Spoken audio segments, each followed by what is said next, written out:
You don't know how sweet I am. You don't know how sweet I am. I am what I am, and I am sweet. You don't know how sweet I am. Yo, check this. I might not be what you want me to be, so you might not see what you want to see. But if you got a minute, listen to what I gotta say, cause it's a brand new year, and it's a brand new day. See, there's a gap between my culture and the life that I lead, so some will call me an apple, and some a bad seed. They have no idea how my heart will bleed. Their words and attitudes are things I just don't need. You don't know how sweet I am. I am what I am, and I am sweet. You see, I'm proud of who I am, and I'm proud of where I'm from. Those ones spreading racism, they're just fucking dumb. Now if you're looking at my life, and you say I've assimilated, to simplify things, just a little more complicated. See, I'm a modern day native, with a modern day life. I have modern day problems, and modern day strife.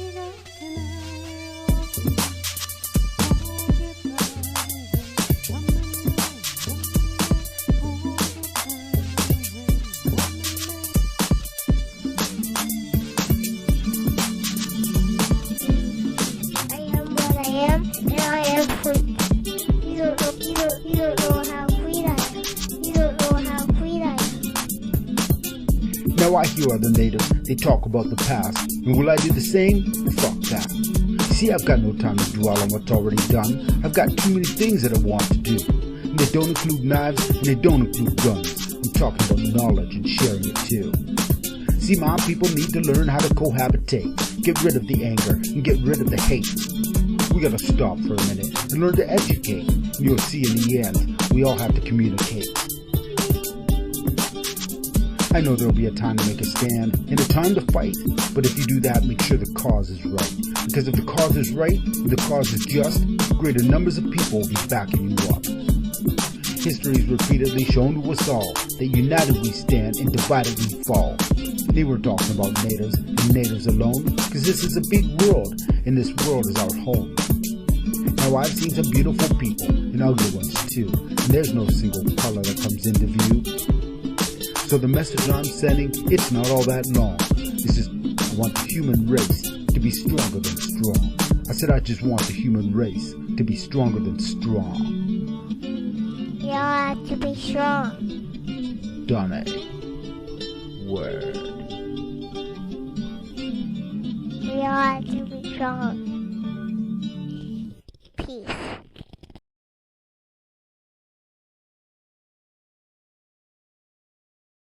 Yohani, Yohani, Yohani, Yohani, Yohani.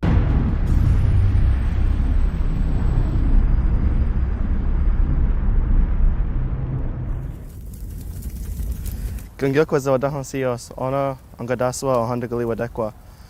Ungwet su'a, gwegwaska njedidawa wet nuni ni gwat nigula dana de tinu haladas na ungwet su'a, tinu dohak ni gwat nigula. Agwegwaska njedidawa wet nuni ni gwat nigula dana de tinu haladas ni yakini isna ohun jage, tinu dohak ni gwat nigula. Agwegwaska njedidawa wet nuni ni gwat nigula dana de tinu haladas na ohun de su'a, tinu dohak ni gwat nigula. Agwegwaska njedidawa wet nuni ni gwat nigula dana de tinu haladas na ohun kwat su'a, tinu dohak ni gwat nigula. Agwegwaska njedidawa wet nuni ni gwat nigula dana de tinu haladas na ohun gat su'a, tinu dohak ni gwat nigula. Agwegwaska njedidawa wet nuni ni gwat nigula dana de tinu haladas na gahi su'a, tinu dohak ni gwat nigula. Agwegwaska njedidawa wet nuni ni gwat nigula dana de tinu haladas na gain tosla, tinu dohak ni gwat nigula. Agwegwaska njedidawa wet nuni ni gwat nigula dana de tinu haladas na gojo su'a, tinu dohak ni gwat nigula. Agwegwaska njedidawa wet nuni ni gwat nigula dana de tinu haladas na gondilio, tinu dohak ni gwat nigula. Agwagwaska jende do wa nuni ni gwa nigola dana de tinu hala das na ogwila su tene do hak ni gwa nigola. Agwagwaska jende do wa nuni ni gwa nigola dana de tinu hala das ne oji do angoa tene do hak ni gwa nigola. Agwagwaska jende do wa nuni ni gwa nigola dana de tinu hala das ne yeti satago ala diwalas tene do hak ni gwa nigola. Agwagwaska jende do wa nuni ni gwa nigola dana de tinu hala das ne gele ni gawalaga tene do hak ni gwa nigola. Agwagwaska jende do wa nuni ni gwa nigola dana de tinu hala das ne sugwa jia gokene galakwa tene do hak ni gwa nigola. Agwagwaska jende do wa nuni ni gwa nigola dana de tinu hala das ne yeti sata santana galakwa tene do hak ni gwa nigola. Agwagwaska jende do wa nuni ni gwa nigola dana de tinu hala das ne oji stokwa su tene do hak ni gwa nigola. Agwagwaska jende do wa nuni ni gwa nigola dana de tinu hala das ne gele ni gwedige tene do hak ni gwa nigola. Agwagwaska jende do wa nuni ni gwa nigola dana dachi dinu hala das ne sungwa diza tene do hak ni gwa nigola. Ono wa gali wa hodungo no wani dizlade dogat tena zike ni goha ni zigi aizoda sundala aizawasa tene do hak ni gwa nigola.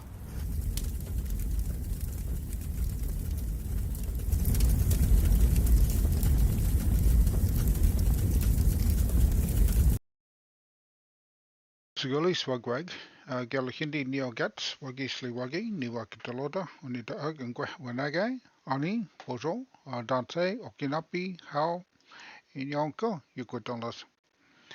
For those of you who are here for the first time or just don't understand what I just said, I always introduce myself in my original language. So I said Siguli swagwag, or hello everyone, Galahindi Neogets. So Galahindi is my name, and it translates to clouds passing over in the English language. And I'm a member of the people of the Standing Stone First Nations here on Turtle Island, and the traditional lands of the Anishinaabe, Haudenosaunee, Delaware, and Huron tribes and communities. And I say Yanko, Yukutono, or thank you, everyone, friends, for being here. And so today we got two things going on. The first thing we're going to do is we're going to share a documentary called Loving Story. It's about a family, or a couple, I should say, I suppose. Started out in 1958, Richard and Mildred Loving, which is their surname, were arrested for violating Virginia's anti-miscegenation laws, or essentially laws against interracial marriages. So even though they're man and woman, which was also not accepted at, well, same-sex marriages were not accepted at the time. So interracial relationships were also not accepted at that time. So this is a story of a white man and a black woman who loved each other, grew up in this community, and decided to marry. And when they went back home, they were arrested. And so this documentary kind of covers their story and their experience through that. So I hope that you enjoy this. Just a continuation of our Black History Month. After the documentary, which should time wise take us pretty close to where we should be at for the live discussion with Afro Native Julian Taylor, who is being hosted by the Downey Wenjack Foundation, which many of you may know. I'm a member, registered member of, and part of it is our commitment to educate people on issues that arise for Indigenous peoples across what we call Canada. So, uh, Julian Taylor is a Canadian singer and songwriter. He's got West Indian and Mohawk descent, and he's formerly associated with a band that was called Staggered Crossing. When that band dispersed, he continued to record and perform as a solo artist. He has released 9 studio albums since 2001. So pretty consistently putting out new music, and he's collaborated with people like Kenny Starr, as well as Kaylee Jade, who we had on our stream last month. So it was, and she is so sweet. It was great to have her on the stream, just talking about her trying to release an album right as the pandemic hit us.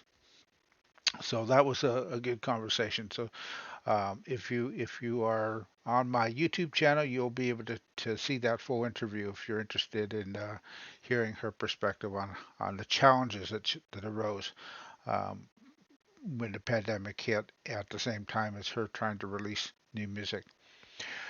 So in the meantime, we'll get this started. I'm going to get my mug off the screen, and we'll start with this documentary. It's again, the documentary is called "Loving Story," and it's a story about Richard and Mildred Loving, who were arrested for being an interracial marriage. So let me get my mug off the screen here, and we'll get this started here, I think, if I can get myself off the screen. There we go.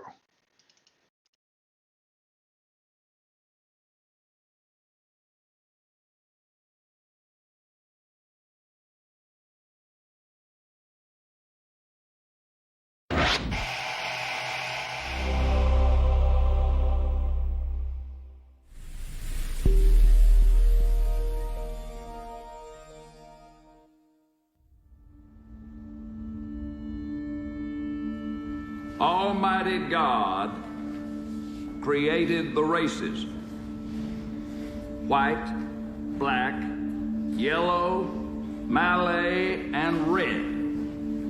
And he placed them on separate continents. And but for the interference with his arrangement, there would be no cause for such marriages. The fact that he separated the races shows that he did not intend for the races to mix.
It was love at first sight to marry someone and then have to go through all that they went through. It was nothing but love.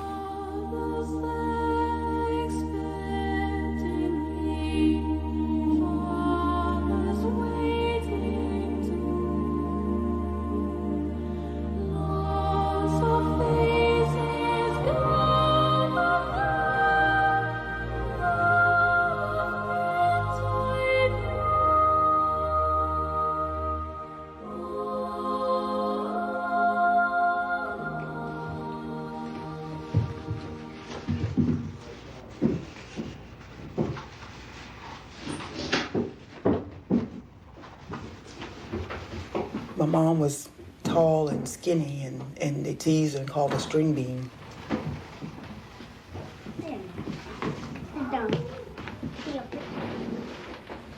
And then eventually he knocked off the string and called her bean. Ouch. Okay, there you go.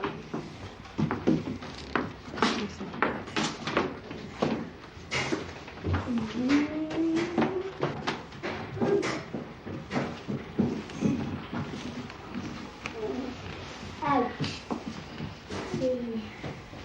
My little dog.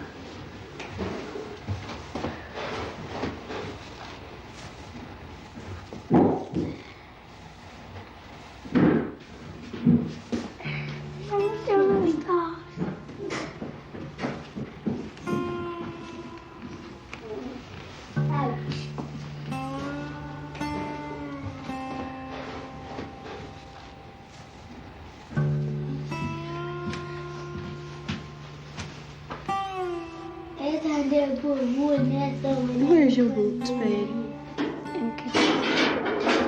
You gonna put your on? Yeah.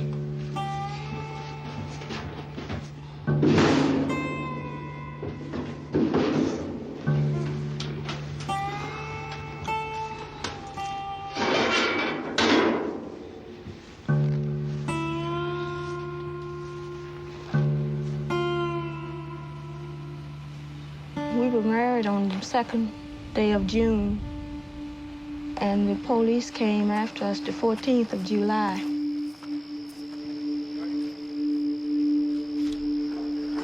It was about 2 a.m.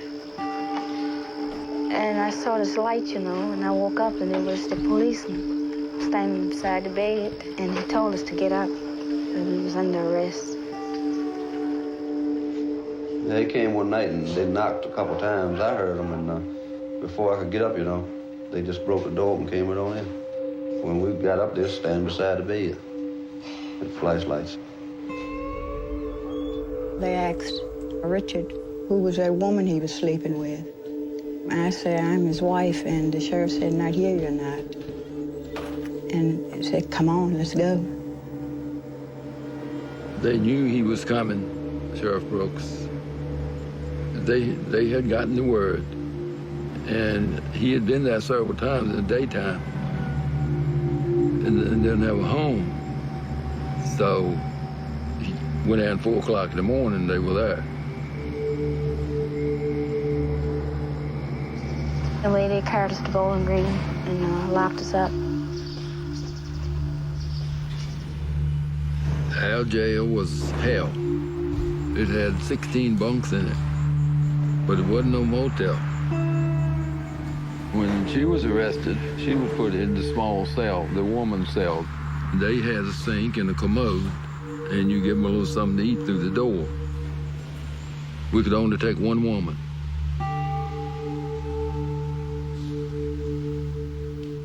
One afternoon, this inmate had been out on the outside working, and when the sheriff brought him back in, he said, I should let you go in here with her tonight.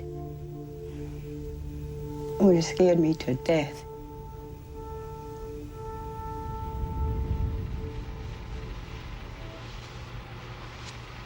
The way I feel about it is it's just a few people that lives in this community. It's a few white and there's a few colored. And we all, as we grew up and as they grew up, they all helped one another, you know. It was, I'd say, mixed together, you know, to start with, so it just kept going that way. It's been that way for years down here. It's a lot of it down here, but we're the only ones been bothered about it. It's a lot of the same down here. Is that right? Yeah, but see, it just, some people that didn't like us, they just talked, see, and started off rolling. Do you know any other couples who are in the same situation then? Yeah, I know some, but I wouldn't like to call them names. No. I just wondered if you did. Yeah, I know a few.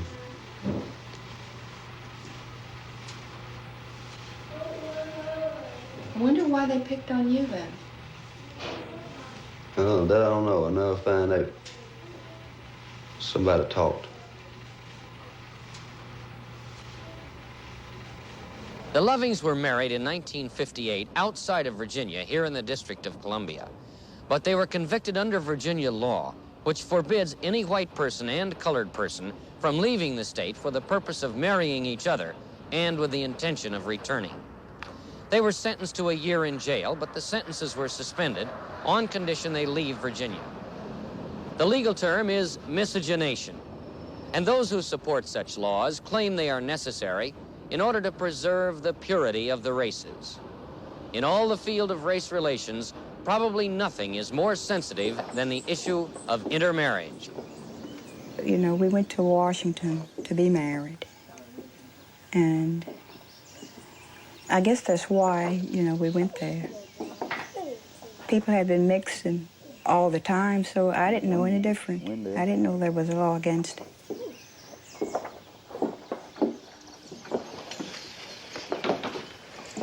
You know, the white and colored went to school different, and things like that, you know. They couldn't go in the same restaurants. And I knew that. But I didn't realize how bad it was until we got married.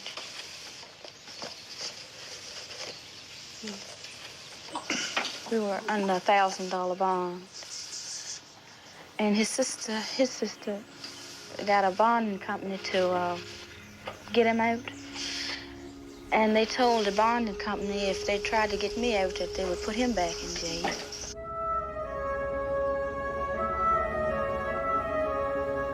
I stayed there until that Thursday. They let me come home, but I was under my father's responsibility. I didn't have a bond, but he had to make sure that I got back to court.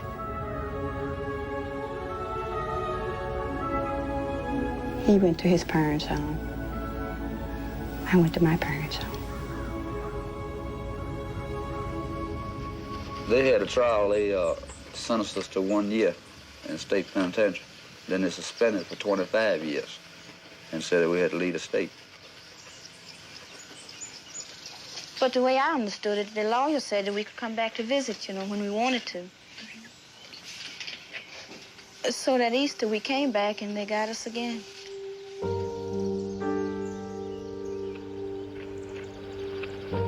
We left them, went to D.C., stayed there. But I didn't want to, you know, leave away from around my family and friends. And I was in Washington. Well, I just wanted to go back home.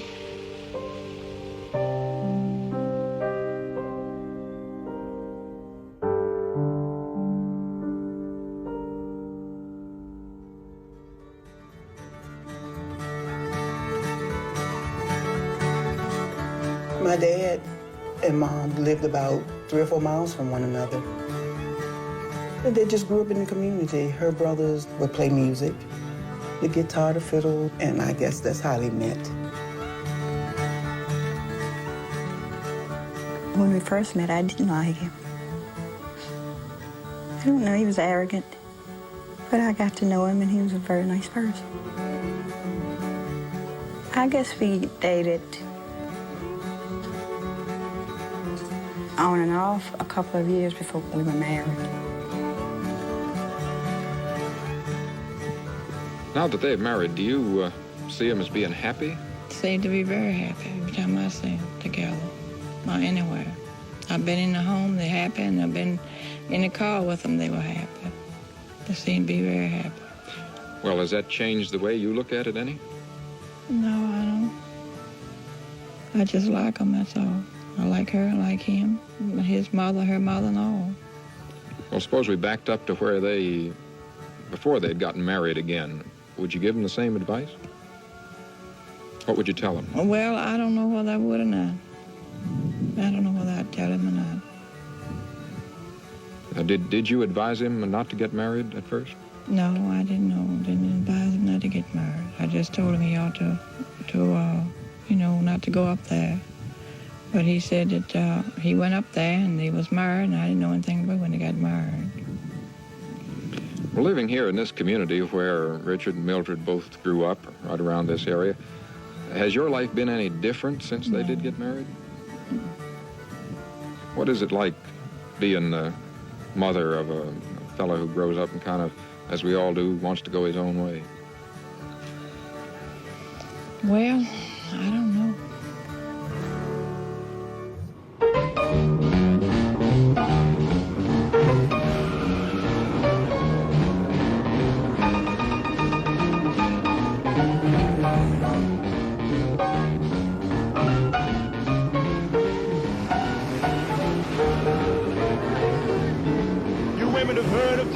You heard the noise they make, but let me introduce my new Rocket 88.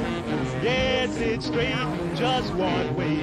Everybody likes my Rocket 88. Baby, we'll ride in style, moving all along.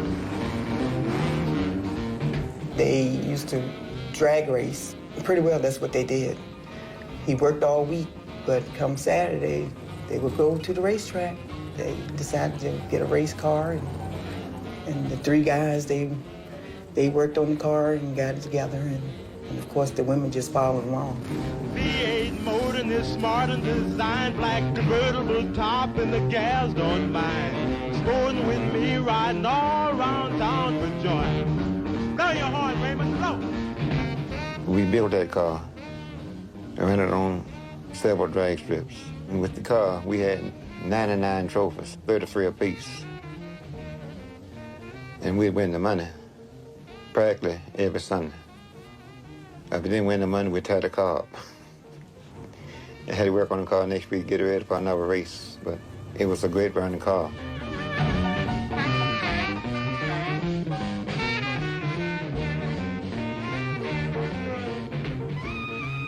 Many light-skinned blacks decided to hang with Richard because his whiteness validated theirs. His whiteness aside, those who knew him described him as a very warm man, very affable, very friendly, equally comfortable in any setting. Whether he was with a group of white men, whether he was with a group of black men, he could blend and mix with any people.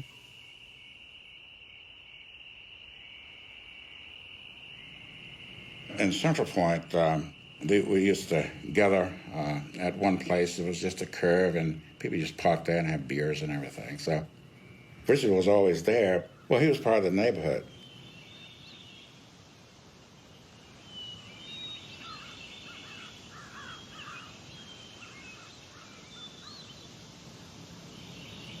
I mean, we just grew up all as a family together. We never knew nothing about all of this racial stuff that they talk about. And if the government had left them people alone, it would never been no problem there. There was no difference in them, you know. They were all working for trying to make a living. And just because they didn't go to the same church didn't mean that they weren't good people.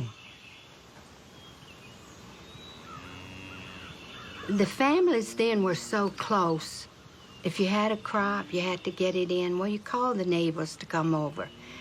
And everybody worked with everybody. But that was just the way life was in Caroline County.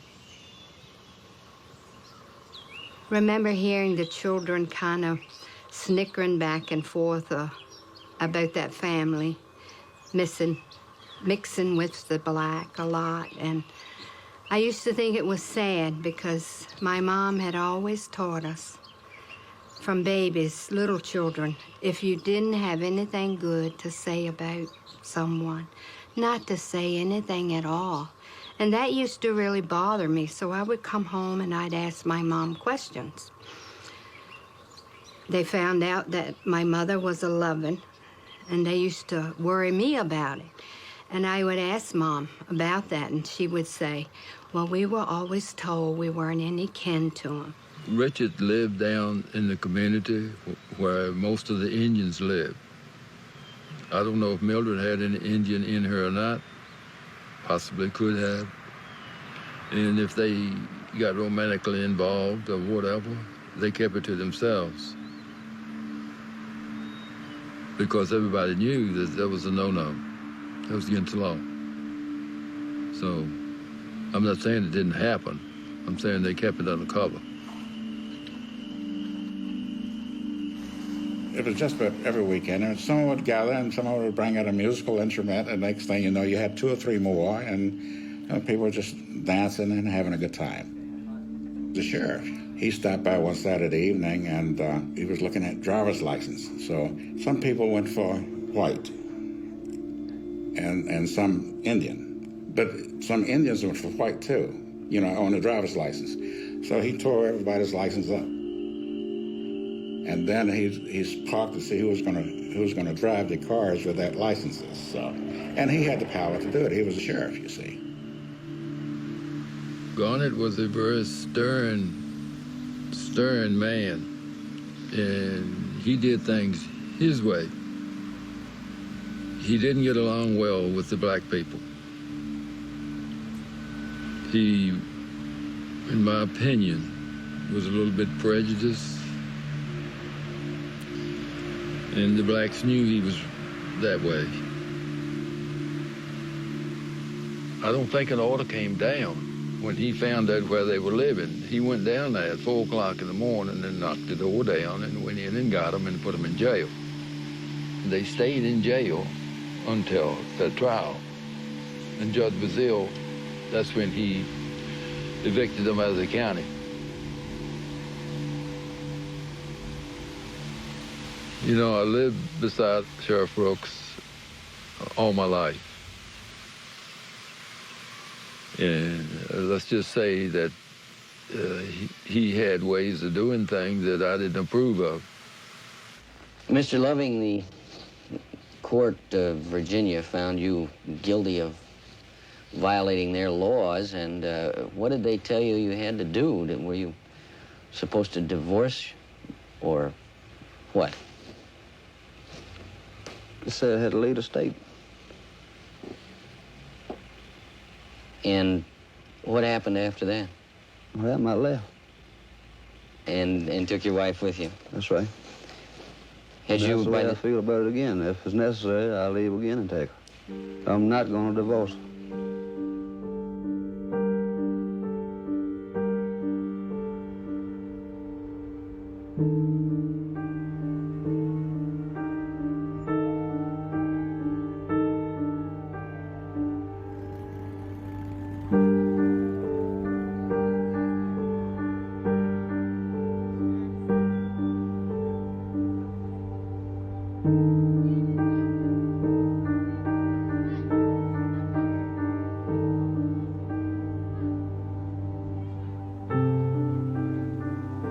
D.C. was very miserable.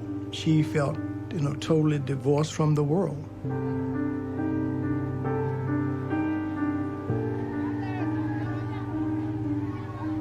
Aside from the fact that she had been banished there and was living there because some judge had said that you can't live with your husband in Virginia, she never really adapted to city life. Growing up in the country in a rural area where she had room and her children had room to play, being in the city just was not what she was accustomed to.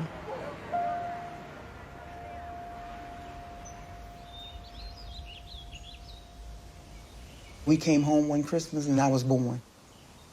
We were here in Virginia. They could come back separate. They couldn't come back together. But knowing them, they probably came back together. My daddy was very firm. He didn't say much, but when he put his mind to something, he's gonna do it. And when they wanted to come back to Virginia for any reason, they're gonna come back together. They just take that chance.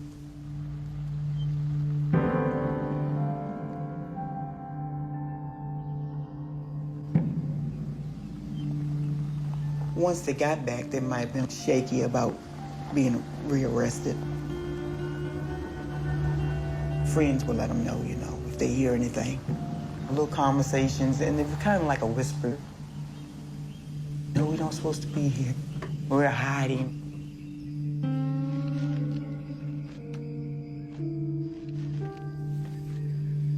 At my great uncle's house, we called it the big house, but it was actually a boarding house. That certainly made it easier to slip in and out unnoticed. I would always know when Mildred was in town because the children, usually the oldest boy, Sidney, would come over and we would play. And I often played with Sidney, just the two of us. And sometimes the other younger siblings would play with us as well. And then I knew that Mildred was there in the house visiting her sister, Garnet. And then later on in the evenings, we would see Richard coming in, usually from the other direction.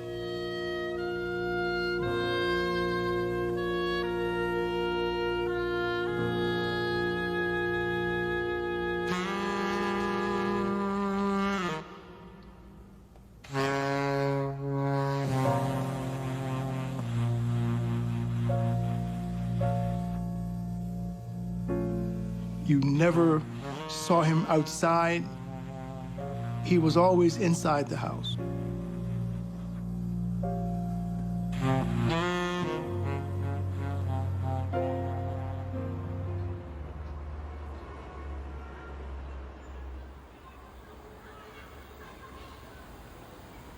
The children didn't have anywhere to play.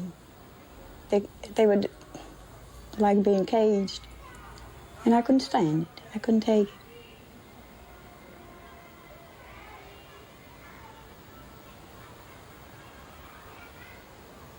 My oldest son came back and told me that Donald had been hit by a car. I didn't know what to do. I knew I had to go to him, but I didn't know if he were dead or... He was sitting up in the street crying. And I think that was the straw that broke the camel's back. I had to get out of there.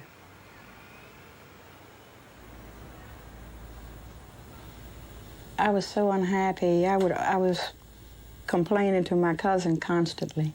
So one Saturday, I guess she got tired of it.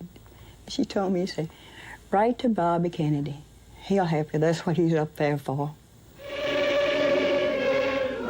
Just 100 years after Lincoln signed the Emancipation Proclamation that freed the slaves, 200,000 people converge on the nation's capital to rally for civil rights. They come by train, they come by bus and by air. They come from the north, the south, the east and west. They come united in one cause, to urge Congress to pass a civil rights bill to end forever the blight of racial inequity. This great throng with a cause gathers on the mall that stretches... I wasn't involved with the civil rights movement. The only thing I know is what everybody saw on the news. I knew Dr. King was out there, but I never met him. I would have loved to, but I didn't.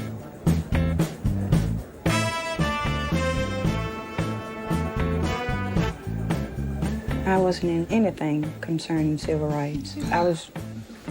We were trying to get back to Virginia. That was our goal, to get back home. Look at him. Look up. Now I'm going to read my boots.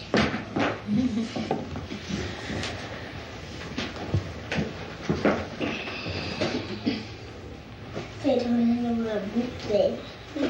10, 12. One of them 12, one of them 6. How did you find out what to do? Hey! She wrote to, who you write to? Robert Kennedy. To Robert Kennedy? And did he answer? Yeah. And he told me he said there wasn't anything he could do but to write to the American Civil Liberties Union. And I wrote to them, and I told them what happened, and Mr. Kennedy asked me to write to them. And it wasn't, I guess it was for a week, and Mr. Gorham called me. He told me, that he was going to take the case. Well, when Mr. and Mrs. Loving were having their problems, they wrote to the Attorney General of the United States, who was then Robert Kennedy, and asked if the civil rights bills that were being discussed in Congress at that time, let's say, I guess it was 1963, would give them any relief from their problem. And he wrote back and told them that it would not, but suggested that they get in touch with the American Civil Liberties Union. Here's the date, so we can be sure that was June 20th, 1963, and they were living in Washington, D.C. at the time. Dear Sir, I am writing to you concerning a problem we have. 5 years ago, my husband and I were married here in the district. We then returned to Virginia to live. My husband is white. I am part Negro and part Indian. At the time, we did not know there was a law in Virginia against mixed marriages. Therefore, we were jailed and tried in a little town of Bowling Green. We were to leave the state to make our home. We have 3 children and cannot afford an attorney. We wrote to the Attorney General. He suggested that we get in touch with you for advice. Please help us if you can. Hope to hear from you real soon. Yours truly, Mr. and Mrs. Richard Loving. And it was that simple letter that got us into this not-so-simple case. Now, I feel that God had a purpose in creating the races separate. I am so proud of Negroes who are proud of being Negroes. They are what God made them. And I'm proud of being white because I am what my white race has made me. I'm white today because my parents practiced segregation. And I wouldn't be anything but white. And I love Negroes who wouldn't be anything but Negroes.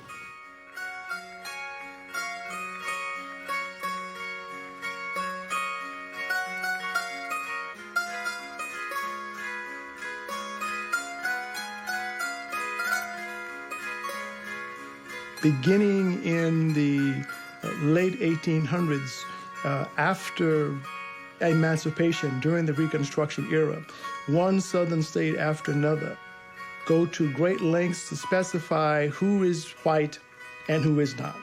This begins the process of racial classification. On into the 20th century, Southern states began to tighten that rule so that they made membership in the white race more exclusive. And this brings us to the Racial Integrity Act passed in the state of Virginia in 1924. The rule was that if there was a discernible trace of non-white blood, then the person was legally classified as non-white. That in order to be white, one had to be 99.9% pure. What Virginia referred to as a Racial Integrity Act was more accurately the White Supremacy Act.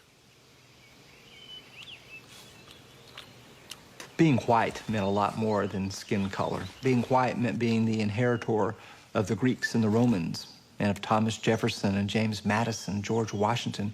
Being white meant being the people who, by God's will, seemed to be in charge, not only of Virginia, and not only of America, but of the world. It's hardly surprising that people would want to protect that, and that people would turn it into a fetish, and that people would assume that that must be guarded with law and violence if necessary. All a man would have to do was go to Puerto Rico or Cuba and see, go to South America. You see what mixing of the races you do. All you have to do is go down there, where there is no color line, where everybody are mongrel and half-breed. Long as God lets me live, my two children will never sit beside a nigger in a public school. It'll never happen. And our people feel and are convinced from evidence existing in abundance, principally from the District of Columbia, that the mixing of the races will destroy public education. Excuse me, I'd like very much to talk to you about some of your reactions to this educational problem here in this county. Shut the door, maybe we will. Talk to them. Could you shut the door, please? I noticed you were sitting in the meeting this morning. I wonder what your reactions were, or why you came. I was invited to come. By whom? A lady friend of mine who's in the building here, by one of the supervisors. And how did you feel about, what do you feel about this whole situation? You give it. I'll take you one at a time. I think that we are very satisfied with the conditions as they roll along now, and we don't want a lot of change. We like to keep it as it is. Let each person stay on their own side of the fence. You wouldn't be for desegregation at all then, would you? No, I think segregation is the proper thing. What about this business that a lot of people say about being created equal? What's your feelings about that? I don't think they are. Some of my best friends are Negroes. If I got into trouble, I think the Negroes would come to me as quick as anybody else in the world. I give you a little instance. I was standing down on the street with a gentleman from another city here last Saturday, and I reckon 15 or 20 Negroes passed, and I spoke to them. Good morning, John. How you getting along? Very well, thank you, Mr. Wall. Getting on fine. And that went on for 15 or 20 Negroes in less than 15 minutes. And we love our people. The laws are simply relics of slavery, and they're maintained to keep the colored person down and the white person up, and that's the simple truth of the case. And I think that if you talk to the average man on the street, he would tell you that marriage is a fundamental right of man. This is my personal opinion. I think that the problem goes back into your basic beliefs. And I think that the basic thing that the people of the South are thinking about is intermixture of the races. And I don't see how you can keep intermixture of the races if you have integration. I'm not saying that would happen immediately, but I say that some of the lower class white people would probably marry with some of your better Negroes perhaps, or some of your lower Negroes. that there would in time come forth one of those who would marry with some of your better class white people, your farmers around here, your people who own their own farms, and the first thing you know, we would be a mongrel race.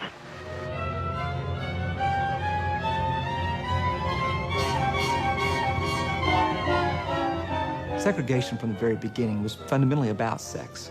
It was designed to prevent men and women of different races, black and white, from occupying the same spaces in which they might be tempted. And so the more intimate a space was, a railroad car, a parlor, a restaurant, a schoolroom, the more likely it was to be segregated. Ironically, the Loving case, being about love and being about sex, is actually what segregation was about all along. Challenging the anti-miscegenation laws was the most serious threat to the white racists, and even those whites who were not racist but were very pro-establishment. I looked at it as a unbelievable challenge for a lawyer 1 or 2 years out of law school to be getting involved in what was sure to be a major civil rights case. We were very cautious at that time and very afraid to have them come into Virginia, so I met with them at my office in the District of Columbia.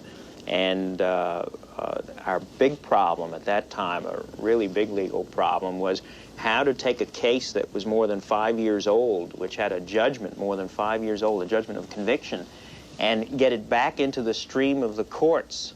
That is, appeal the judgment of conviction when it was more than 5 days old under Virginia, I beg your pardon, 5 years old. Under Virginia law, any judgment more than 60 days old can't be appealed.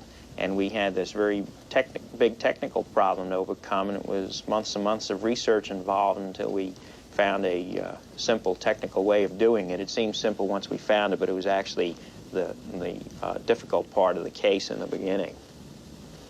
Since their sentence was a suspended sentence, we found law that said that the judge of the original trial court, Judge Leon Bazile, who had sentenced them in the first place, still had jurisdiction over the case. That is, any suspended sentence is always within the breast of the court that suspended it.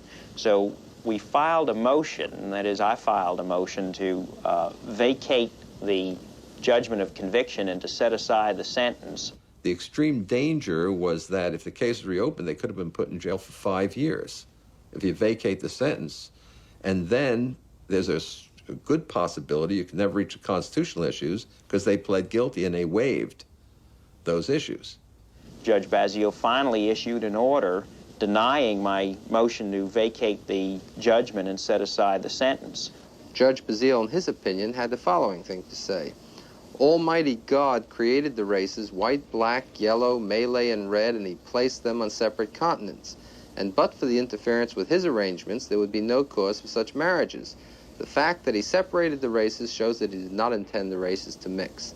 The laws are ludicrous. Now, this is a 20th century opinion written in 1963. This is not 1863, 1763, or even early 1900s. This is 1963. When Judge Bazile rendered his opinion, he couldn't have done us a bigger favor than that horrible language about the races on the separate continents.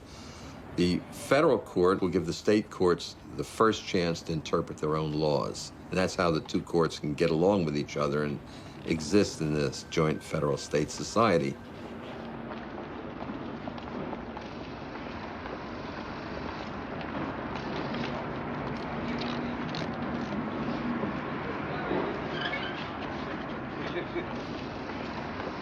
You want to set up the sound? Let's get our camera down here, and if you just, it isn't set up yet. Show. Who's that? Grand Dragon of the Quest.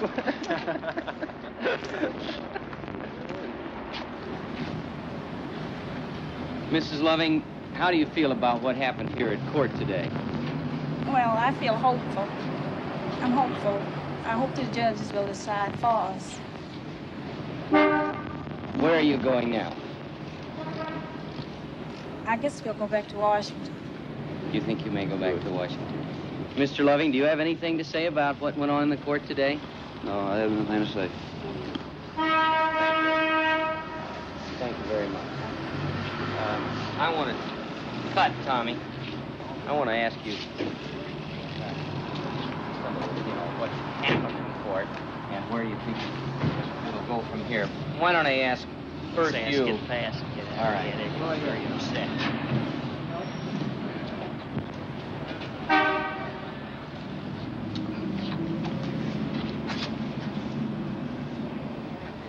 Mr. Cohen, could you explain to me just what went on in the court? Let's try that again. Mr. Cohen, could you explain to me just what went on in the courtroom today? Yes, we had a hearing in the Loving case, and the judges listened to our argument. They listened to the state's argument. They're going to consider several issues. First of all, whether they should even hear the case and whether we are properly in this court, or they're going to decide that we should proceed in the state courts up through appeal of the Virginia Supreme Court and then possibly on to the Supreme Court of the United States. They heard us, they listened to us, they listened to both sides, and they're going to let us know just as soon as they reach a decision. If this court should decide to abstain and send it back to the state, would that be prejudicial to your case in any way? Yeah. Well, we have a decision to make there. We might pursue both. Your friend's car? Where are you? I know how they make up the reason. Yes, No. It's only about 10 minutes from here, 15 minutes apart, then you follow us. Let's go. Nice to have met you, Mrs. Cohen. Good luck to you folks. Thank you. Thanks, Bernie. Thanks, Phil. It would be better if we didn't stay together. I mean, if he stayed at his mother's home. Can you do that? Can you stay down here and stay separately? Yeah. See, but if they're out to bother you, they're not going to make that distinction that you're staying separately. Well, I'll say this. It's got to cost you a lot of money to move up there and a lot of trouble. And if you don't mind the possibility of the inconvenience of being in jail for a few hours, that's what it might be. It might be a half hour, it might be 5 or 6 hours. But I give you my word that it couldn't be any longer than that. Right, Phil? I just don't see how it could be. You have cards with both our numbers on it. So call Now, home look, anytime. Don't worry about time or place. How about if they came and arrested you, and would somebody else know about it so they could call us before you could? Yeah. Leave our numbers with your friends, Yeah, we just give it to them. And, All right. Give it to them. there's people that we stay close to. All right. When they come after us, they'll That's know fine. it, see. They'll notify them or you'll call y'all one. If you want to stay down here, stick around. And if anybody arrests you, just have them get in touch with us, and we'll hop right to it. We won't let you stay in jail 1 minute longer than it takes us to get down here and get you out. Okay? Okay. All right. All right, you two feel Well, okay? Good luck to you. Yeah. Right. You did a good job today, Dick. Yeah, thank you. I sure appreciate what y'all doing. Well, that's all right. We had to come down and pick up the book from Goochland anyhow. Yeah. Yeah. Okay, bye. We'll see you. So long. We applied for a temporary restraining order because they wanted to stay in Virginia and they wouldn't get prosecuted again or violated. Remember, there still was an outstanding sentence on them, and we didn't know it would be reversed or not reversed, and you couldn't chance getting them in worse trouble. So we wanted the federal court to step in and at least suspend that sentence. But we couldn't show there was irreparable injury because we could admit they were living in Virginia. We'd be admitting on the record they were violating the court order, and they were supposed to be living in D.C. You couldn't deal with them very well by phone or letter, particularly since Richard was not very communicative. I met them in Alexandria. I know it was a violation of the rule, but I remember they came to Alexandria. And I went over the lawsuit with them. Richard said virtually nothing. She spoke very little, but when she spoke, she was very articulate, Mrs. Loving. If you saw what she wrote in a very neat hand and excellent writing. It wasn't what you saw of people in the South who'd been so oppressed as the minority people were in the South. And she was instantly likable.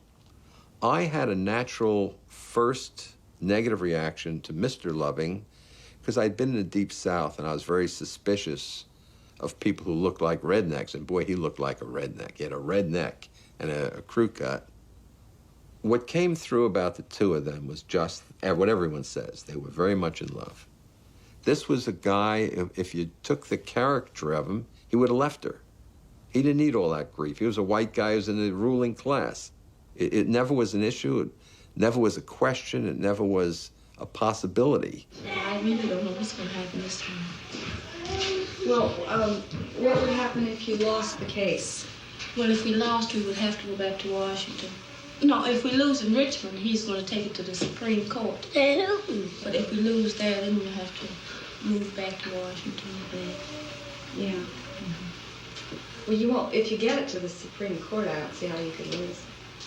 I don't think so. If you can get it there.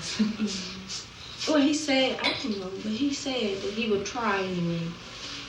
At least he said he could.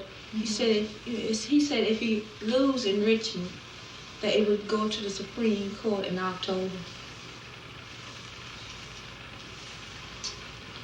What if you win? Will they take it to the Supreme Court? I don't think so. I don't know.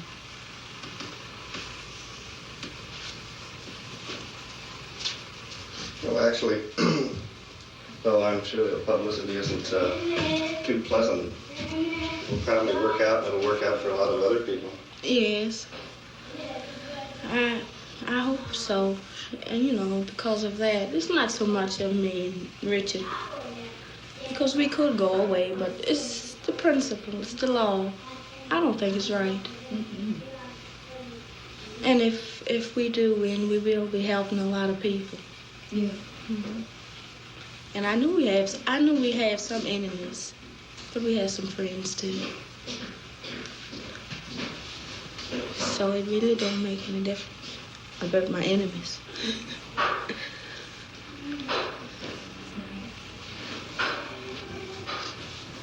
What time do we have to be over in Washington? 10 o'clock. Well, Lovings are going to call at 9:15. Boy, I wish they had a phone. I told them, they called me at home last night. I told them to call us at 9:15 this morning, that we'd no doubt have the decision by then. At that time, I didn't realize we could try picking it up this early this morning.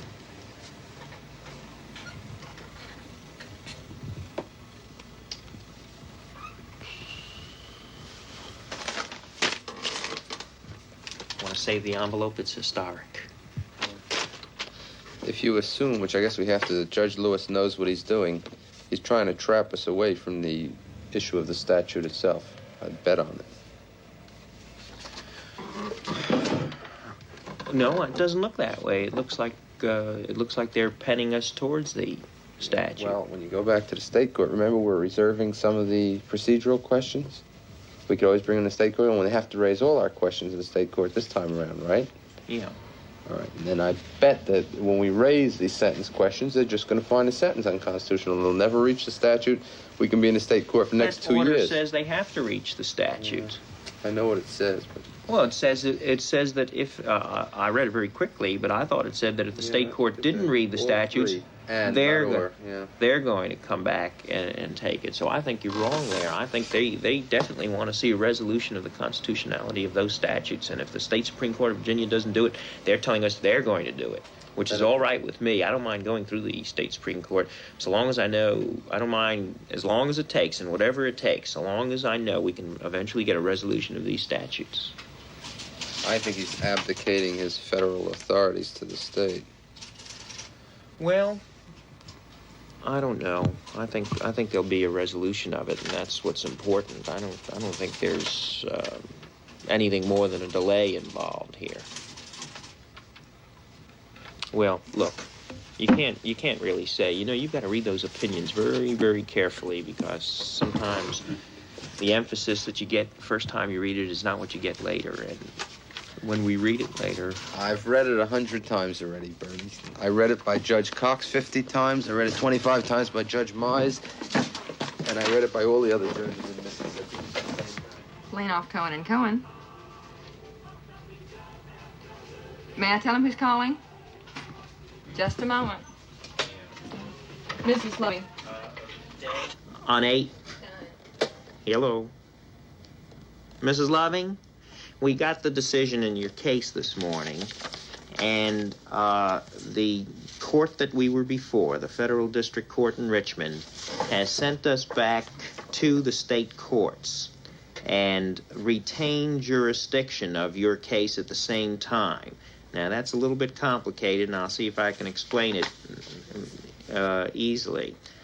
They've told us, the judges have told us, that we have to go through the Supreme Court of Virginia first before we can properly ask this court to resolve the constitutional issues involved, this federal court that we're in. But this federal court has said that if we don't get the constitutional issues resolved in the Supreme Court of Virginia, then they're promising that they will take your case back in the federal court and hear the constitutional issues. So it's a pretty good decision in that we know that we're going to get the issue decided once and for all sometime, somewhere. Now, that's better than anything we've known in the past 2 years. We always had a little worry about whether or not we would be able to oh, yes. Yes, sir. Get it resolved anywhere. But we now know we can. It's just a matter of time. Okay, thanks a lot for calling. The court has also ordered that you be granted bail in the event you and your husband are arrested again. Okay, well, he's talking with her They now. didn't say that they wouldn't allow the calling. state to arrest you, but they did say that if you are taken into custody again, they assure you that the federal court will grant a writ and bail, which means we could get you out of jail in a very short time, perhaps a matter of minutes or at most an hour. Okay, so it's another long court fight in front of us, and you just have to be patient, but the wheels of justice grind slowly. Okay? Is your husband there? Maybe we'll lose the small battles and win the big war. That would be worth it. Yes, it would.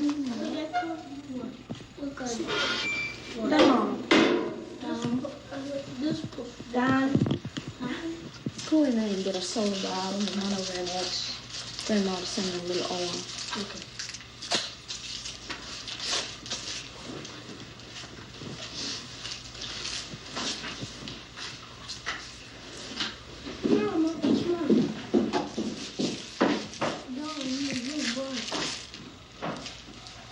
Does your grandmother live across the street?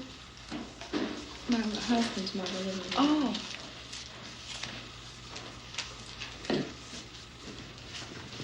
What are your plans if you win now?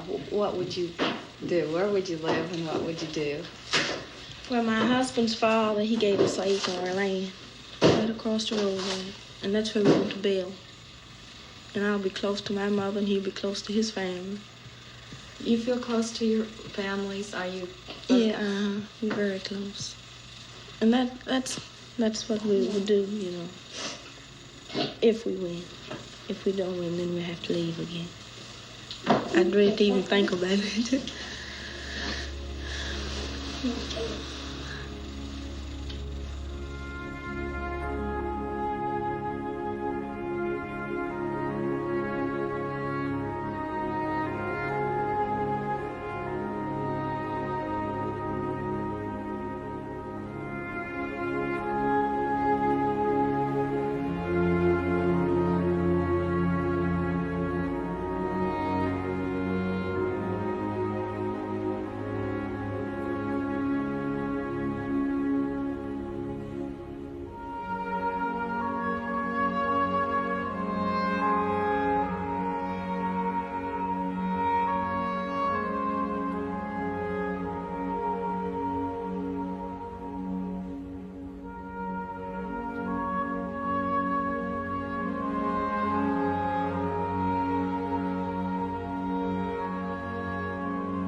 They barked up the wrong tree. I guess they thought that they were poor and low class as the sheriff say they were, that they wouldn't do anything. So I guess they determined that they were going to show them they may be poor and they may be low class, as he would say, but they had determination and the will to come back and do what they need to do to be with their family.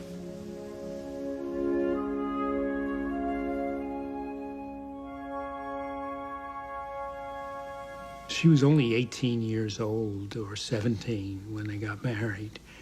And Richard was a big, husky bricklayer, and but even he was upset. He knew that the law was against him, and he just wanted me to go see Judge Basile and convince Judge Basile to let them come back into Virginia.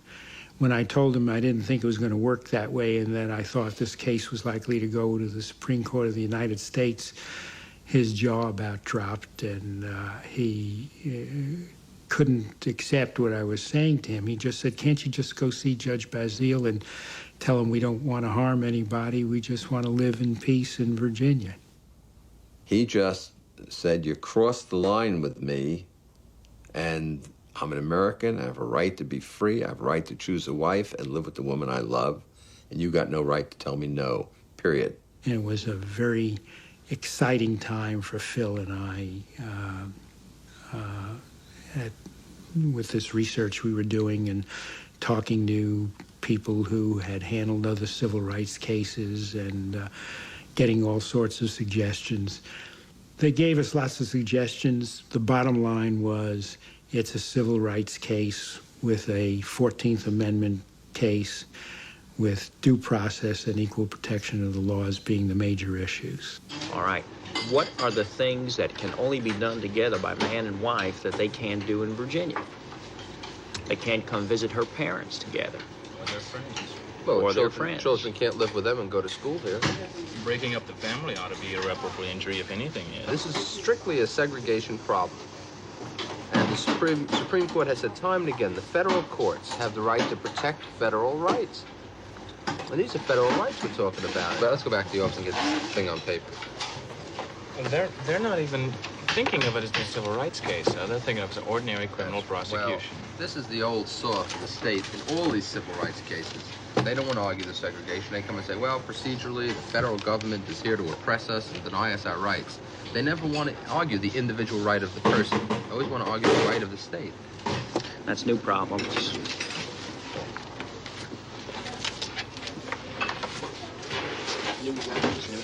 We knew it was obvious that no Virginia state court was going to rule in our favor. And what Judge Basile did when he issued that racist opinion was give us a clear shot to appeal to the Supreme Court of Virginia. We appealed to the Supreme Court of Virginia, got another terrible decision denying us relief, and then we had an appealable order from there to the U.S. Supreme Court.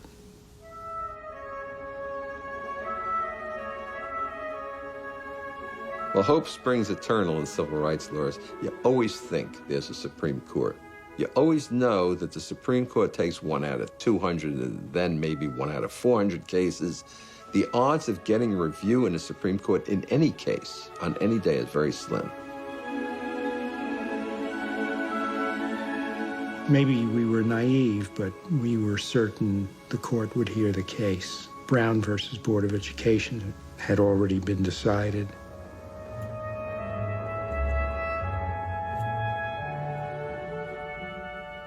When the Supreme Court granted review, we then were faced with a really major brief. I was only out of law school a little over 2 years, so I wasn't qualified to be admitted to the Supreme Court. So anything I did with Supreme Court, I had to get Bernie Cohen to sign, because he was out of law school more than 3 years. So we spent extensive time writing what would be the best possible brief and called upon anyone who was willing to help. We would pinch ourselves and say, do we realize what we're doing? We're handling one of the most important constitutional law cases ever to come before the court. Bernie Cohen and I went to New York to meet with the lawyers. and be schooled. I went to New York first to meet about who would argue the case. When you got up to the big court, you had to deal with the National American Civil Liberties Union, and Mel Wolfe was the legal director for many years. I went over it with him. I had argued in the federal court below. I had argued in the Virginia Supreme Court. If anything's inherent in the democratic process, it's the freedom of the individual and not the freedom of the state. You can have a democracy without federalism. The problem was he didn't want Bernie to argue. Bernie had no experience in federal court, and I just felt it wasn't going to be that way. I'd learned from Bill Kunze earlier that when you have a co-counsel, you share with him. We woke up at 5 or 6 in the morning, or maybe earlier, if we slept at all. My wife, Ray, came with us. My secretary, Martha, drove the car, and we gave her the assignment of finding a parking lot to park the car, because that's one of the challenges that lawyers who argue before the Supreme Court have, place to park the car. It was a wonderful feeling. We said, we're here at last. We're just going to have to do our best. We've rehearsed, we've studied, we've memorized, we understood the issues, we understood the questions that were likely to be asked. I must have been nervous because my hands were sweating so much that there were drips of perspiration on the rostrum from which I argued the motion. And I felt sorry for anybody who had to come up there after me. They were going to get soaked. I had a moment of nerves, and then I picked up the quill. They give you a quill when you argue first time in the Supreme Court, and played with that. The funny part is when I stood up to argue, I was as calm as I've ever been in my life. It's like sitting here talking to you. I just felt I belonged right there. I felt that's what I had trained for, and I was just where I belonged, doing what I should do. Number 395, Richard Perry Loving, et al., appellants, versus Virginia. Mr. Hirschkopf. Mr. Chief Justice, may it please the court, I am Bernard S. Cohen. I would like to move the admission of Mr. Philip J. Hirschkopf, pro hoc vice, my co-counsel in this matter. He is a member of the Bar of Virginia. Your motion is granted. Mr. Hirschkopf, you may proceed. Thank you, Your Honor. You have before you today what we consider the most odious of the segregation laws and the slavery laws. And our view of this law, and we hope to clearly show, is that this is slavery law. These laws rob the Negro race of their dignity. It's the worst part of these laws. And that's what they're meant to do, to hold the Negro class in a lower position, lower social position, a lower economic position. We ask that the court consider the full spectrum of these laws and not just the criminality, because it's more than a criminality that's at point here, but the legitimacy of children, the right to inherit land, the many, many rights. And in reaching a decision, we ask you reach it on that basis. Mr. Cohen. Mr. Chief Justice, may it please the court. What is the danger to the state of Virginia of interracial marriage? What is the state of the danger to the people of interracial marriage? Marriage is a fundamental right or liberty. And whether we go further and urge that the courts say that this is a fundamental right or liberty retained by the people within the meaning of the Ninth Amendment and within the meaning of liberty in the Due Process Clause of the 14th Amendment. Well, surely there's some limit on that. I suppose you would agree that a state could forbid a marriage between a brother and a sister, would you? Mr. McElwain. It is a matter of record, agreed to by all counsel during the course of this litigation and in the brief, that one of the appellants here is a white person within the definition of the Virginia law, the other appellant is a colored person within the definition of the Virginia law. Thus, the court is simply faced with a proposition of whether or not a state may validly forbid the interracial marriage of two groups, the white and the colored, in the context of the present statute. The state has a natural, direct, and vital interest in maximizing the number of successful marriages which lead to stable homes and families, and in minimizing those which do not. It is clear from the most recent available evidence on the psychosociological aspect of this question that intermarried families are subjected to much greater pressures and problems. It is not infrequent that the children of intermarried parents are referred to not merely as the children of intermarried parents, but as the victims of intermarried parents and as the martyrs of intermarried parents. And that the state's prohibition of interracial marriage for this reason stands on the same footing as the prohibition of polygamous marriage or incestuous marriage or the proscription of minimum ages at which people may marry and the prevention of the marriage of people who are mentally incompetent. There are people who have the same feeling about interreligious marriages, but because that may be true, would you think that the state could prohibit people from having interreligious marriages? I think that the evidence in support of the prohibition of interracial marriages is stronger than that for the prohibition of interreligious marriages. But I think that the... How can you say that? Well, we say that principally... Because you believe that? Mr. McElwain, didn't we in the segregation cases have also argued to us what was supposed to be scientific evidence to the effect that the whites would be injured by having to go to school with the Negroes? Your Honor, Isn't that the same argument you're making here? Yes, sir, it is. I think what the Attorney General did was immoral. In the way this case was prosecuted, I think that the argument they made was immoral, that children from mixed marriages suffer because they knew the whole purpose of the statute was to preserve racial integrity. And Mr. McElwain had an alternative to say, I can't argue this case. I believe it is improper, immoral, not accurate. He presented a false argument to the United States Supreme Court of this is really to preserve the rights of some young children, knowing that is not what the statute was about. Mr. Cohen?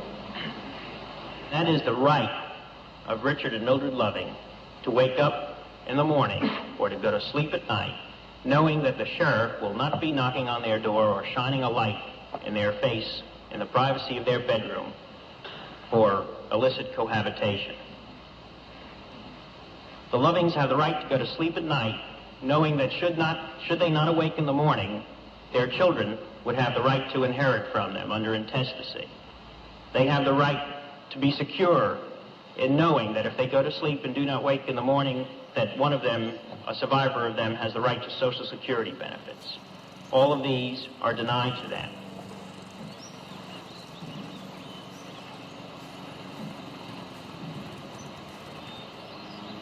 No one can articulate it better than Richard Loving when he said to me, Mr. Cohen, tell the court I love my wife, and it is just unfair that I can't live with her in Virginia.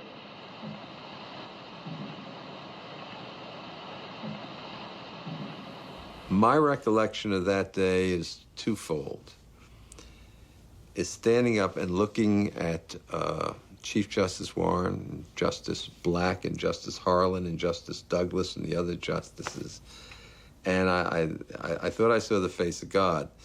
You know, in a legal career, 45 years, it's the height of the career to stand before these people who are giants. They changed our society enormously. And then afterwards, a hug from my father on the steps of the Supreme Court. We certainly invited the Lovings to come to hear the argument. She would not go alone, and Richard wasn't going to go under any circumstance. When Richard turned us down, I asked him if there was anything he wanted me to say to the court. And he paused for a moment and said, just tell the court I love my wife.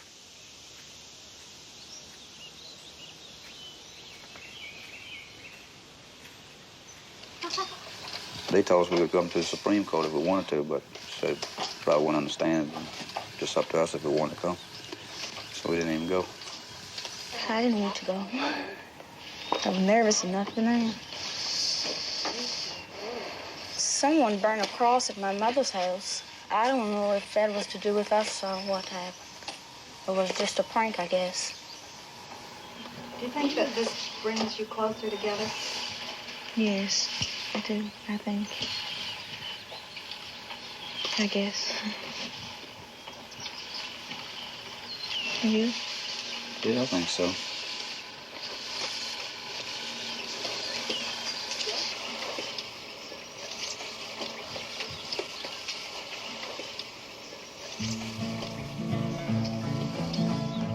Oh Lord, I'm in your care. The Supreme Court decision would take anywhere from 60 to 90 to 120 days. Evil cannot harm me, Lord. We purposely tried to keep the coverage of the case very low. The Lovings did not want publicity. They were living back in Virginia, but they felt there might be some danger because there was a lot of strong emotion about mixed marriages.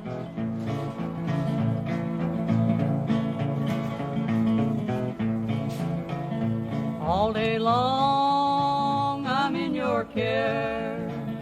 All day long. I got a call that ruling would be the next day.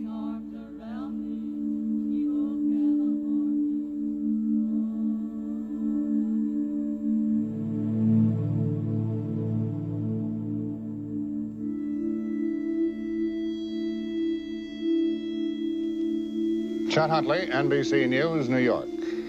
And David Brinkley, NBC News, Washington. The Supreme Court held today that marriages of whites and Negroes are legal and that no state may stop them. The decision was unanimous, and Chief Justice Warren wrote it. The case was brought by a white man from Virginia, a construction worker, and his wife, who is part Negro and part Indian. At issue was an anti-miscegenation law in Virginia. At one time, 41 states forbade interracial marriage. In more recent years, all but 16 have repealed these laws. Now, they will all have to go. Chet? Prime Minister Levi Eshkol. We were elated. We jumped up and down. We hugged each other and hugged everybody in sight. And we had to let the Lovings know. I recall they got on the phone with us, and we congratulated them, and they said thank you.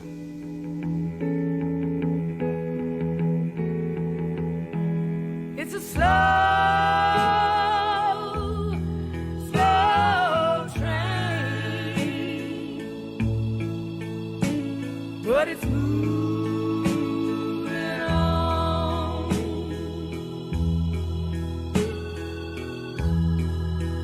I've got my ticket.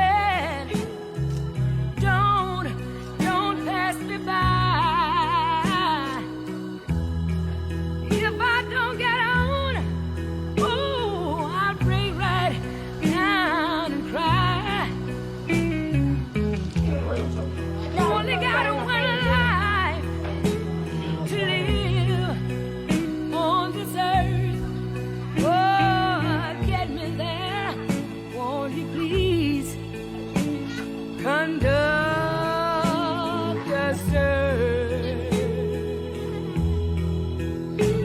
It's a slow, slow train, but it's moving on.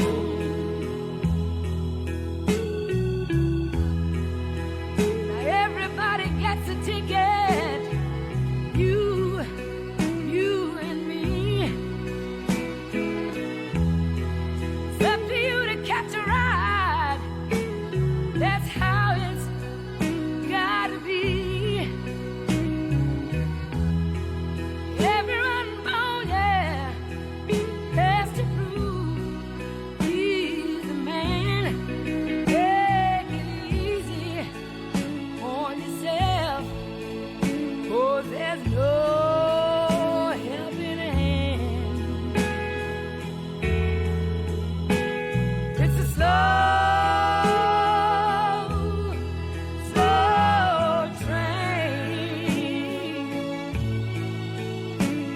but it's moving on. It's a slow, slow train, but it's moving on.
Sigal so swagwag Galahindi Neil gets Yonko Yukodonas for being here. Uh, hope that everyone enjoyed that documentary. Again, that was called A Loving Story. It was an HBO documentary that came out in 2011, covering the history of the Richard and Mildred Loving case. Again, obviously, Richard, as you saw, was a non-black guy marrying a um, black indigenous woman. Um, so, speaking of black indigenous, the next thing we're going to be joining in about 8 minutes will be an Afro indigenous Julian Taylor talk, who's a Canadian singer and songwriter. He's West Indian and Mohawk descent, formerly associated with a band called Staggered Crossing. He's continued to record even after the breakup of the band, and performing as a solo artist, and has released 9 studio albums since 2001 to now.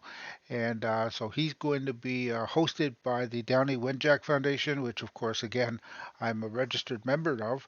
And we're going to be sharing that as soon as they go live here in probably about uh, 7, 8 minutes.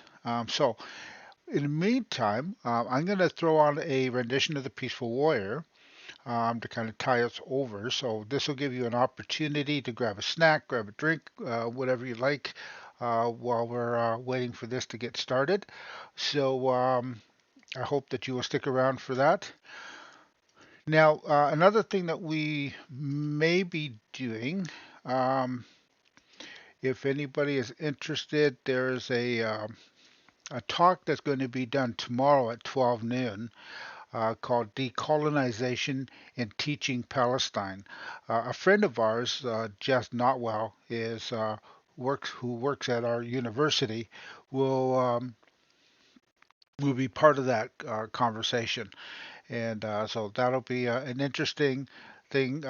It's the part of the Faculty of Arts and Humanities Anti-Racism Committee at Western University that is hosting what we call the Neutrality of Neural Contributions by Jasmine Zine, Rhonda Farah, Jess Notwell, and Cheryl Nessel.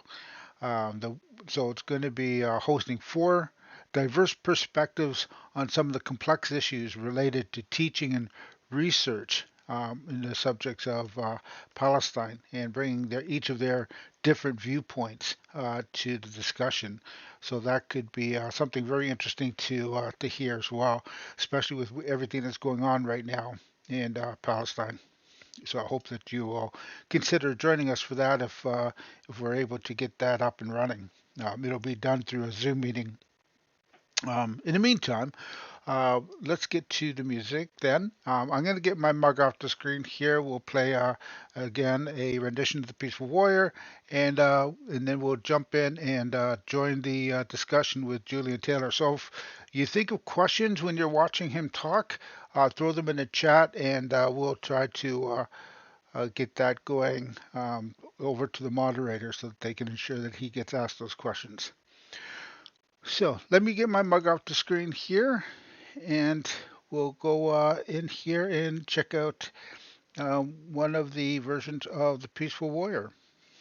So let's see. We did Manolis Bribus last time, so let's try Num the Geek today. This is by our friend Dark Native. It's got a lot of words, so bear with me. I'm reading a little bit.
So crystal clear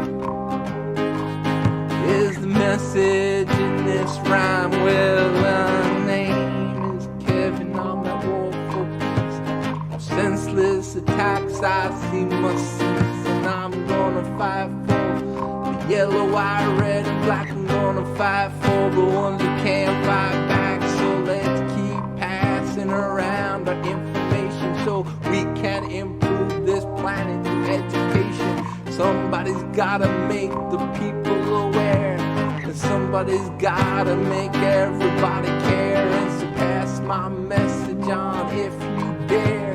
And whether it's mine or yours, we all gotta share, because there's more power in one man man's voice, then all the weapons and military choice. So with my voice and with your voice, we can shout out loud that we belong to the human race and that we're proud. Yeah, you don't have to be a master of science to see that we need to create a worldwide alliance in order to approach the corporations that's asking people for the insubordination.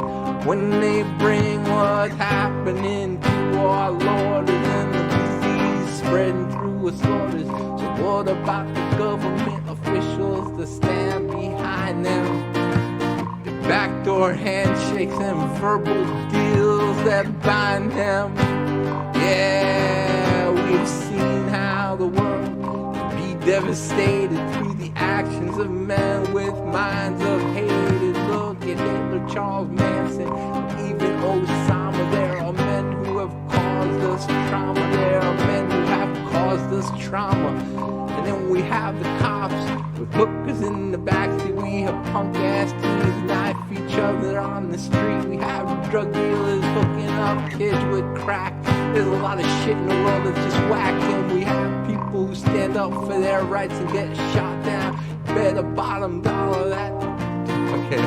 Better batten down the hatches because we're heading to the next round. There's no getting through a wall without launches.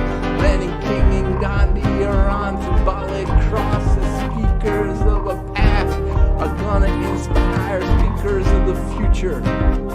Gonna try to heal this world. Okay, looks like we're getting started here. We gather here today on the ancestral and unceded lands of the indigenous peoples who have been stewards of this territory for millennia. I'm calling in from Halton Region, an area rich in history, culture, and heritage, and it's our duty to acknowledge and respect the enduring presence and contributions of these nations. We acknowledge that the Halton Region rests on the traditional territories of several indigenous communities, including the Anishinaabe, Haudenosaunee, Huron-Wendat, and Mississaugas of the Credit First Nation. We recognize the Mississaugas of the Credit as the treaty holders of these lands, having entered into Treaty 19, also known as the Adjutant's Purchase in 1806. The land we now call Halton has been a place of gathering, exchange, and community for countless generations. The indigenous peoples of this nation have cared for the lands, waters, and all living beings here since time immemorial. Their deep respect for the environment and their rich cultural traditions have enriched and shaped the Halton region we know today. As we reflect on the past and present, we acknowledge the ongoing struggle for justice and recognition faced by indigenous communities. We recognize that the legacy of colonialism has had profound and lasting effects on the lives and well-being of indigenous peoples. We remember that land acknowledgements are just the first step on a longer journey of truth, respect, and unity. As we stand on this sacred ground, may we carry the wisdom and lessons of the past into the actions of today, building a more inclusive and equitable future for all who call Halton Region home. Now thank you. Thank you, Femi, for opening us up with that beautiful land acknowledgement. So hello, everybody. Thank you for joining us today. My name is Sabrina Ashkenab, and I am the Education Programs Assistant at the Gord Downey and Cheney Wenjack Fund. Inspired by Cheney's story and Gord's call to build a better Canada, the Gord Downey and Cheney Wenjack Fund aims to build cultural understanding and create a path towards reconciliation between Indigenous and non-Indigenous peoples. It's great to be here live and on Facebook and YouTube for this special DWF Live with Julian and Tayl. Did you know that just by joining us here today, you are taking part in a reconciliation? A reconciliation is a meaningful step that moves reconciliation forward. So anytime you're learning about Canada's true history and the experience of Indigenous peoples, or learning about the great things Indigenous peoples have contributed to this country, or building relationships with Indigenous peoples, those are all reconciliations. So thank you for taking part in today's reconciliation. We have lots of people joining us from all across Turtle Island, and we want to make sure we answer as many of your questions. So please put them in the chat and let us know where you're tuning in from. So Julian Tayl is a Canadian singer-songwriter of West Indian and Mohawk descent, formerly associated with the band Staggered Crossings. He has continued to record and perform as a solo artist. He is a prolific artist who has released 9 studio albums since 2001, 3 with Staggered Crossings, 4 with his band JTB, and 2 on his own. A Toronto music scene staple and a musical chameleon, Julian Tayl is used to shaking it up, with his songs being featured on TV shows like Haven, Private Eyes, Kim Convenience, and Elementary. His versatility as a songwriter is signature. One minute he's on stage playing with his band, spilling out electrified rhythm and blues glory, and the next he's featured in a folk festival delivering a captivating solo singer-songwriter set reminiscent of Jim Croce. We would also like to congratulate Julian for his recent Juno nomination for his album Beyond the Reservoir. So congrats, and let's welcome Julian Tayl. Hello, Sego. How's everyone doing? I'm here, and it's an honor to be here to speak and play and learn from one another. I think that's the most important thing, as Sabrina was saying. Reconciliation is about community and about coming together and trying to understand each other's lived experiences. I'm here to share some of mine and certainly listen to others share theirs and maybe even play a song or two. Is everyone there? I can't see anyone, so hello. Okay. Yeah, so there we are. There's, am I supposed to, can I see everybody, or they just see me? They just see you. Oh, they just see me. Yeah. Okay, sure. So I'll talk about my experience as a musician here in Canada and how I grew up and where my family's from and whatnot. And I think I'll start there. How about that? Is that good? Okay, so I started playing music when I was really young. I started playing piano when I was about 4 years old. I took piano lessons. My dad plays piano as well. And that's where my love of music really started. And I have other family members that play music as well. I have cousins that play music on both sides of my family. So my mom's side of the family is from she was born here in Toronto. My dad was born in Antigua. And my mom, her side of the family is from Ganawage, which is near Montreal, and also Bajan. And my dad also has Jamaican and Navajo ancestry. I don't know if anybody knows Navajo, it's Nevis. So we're Afro-Indigenous people. Most of the members of my family are.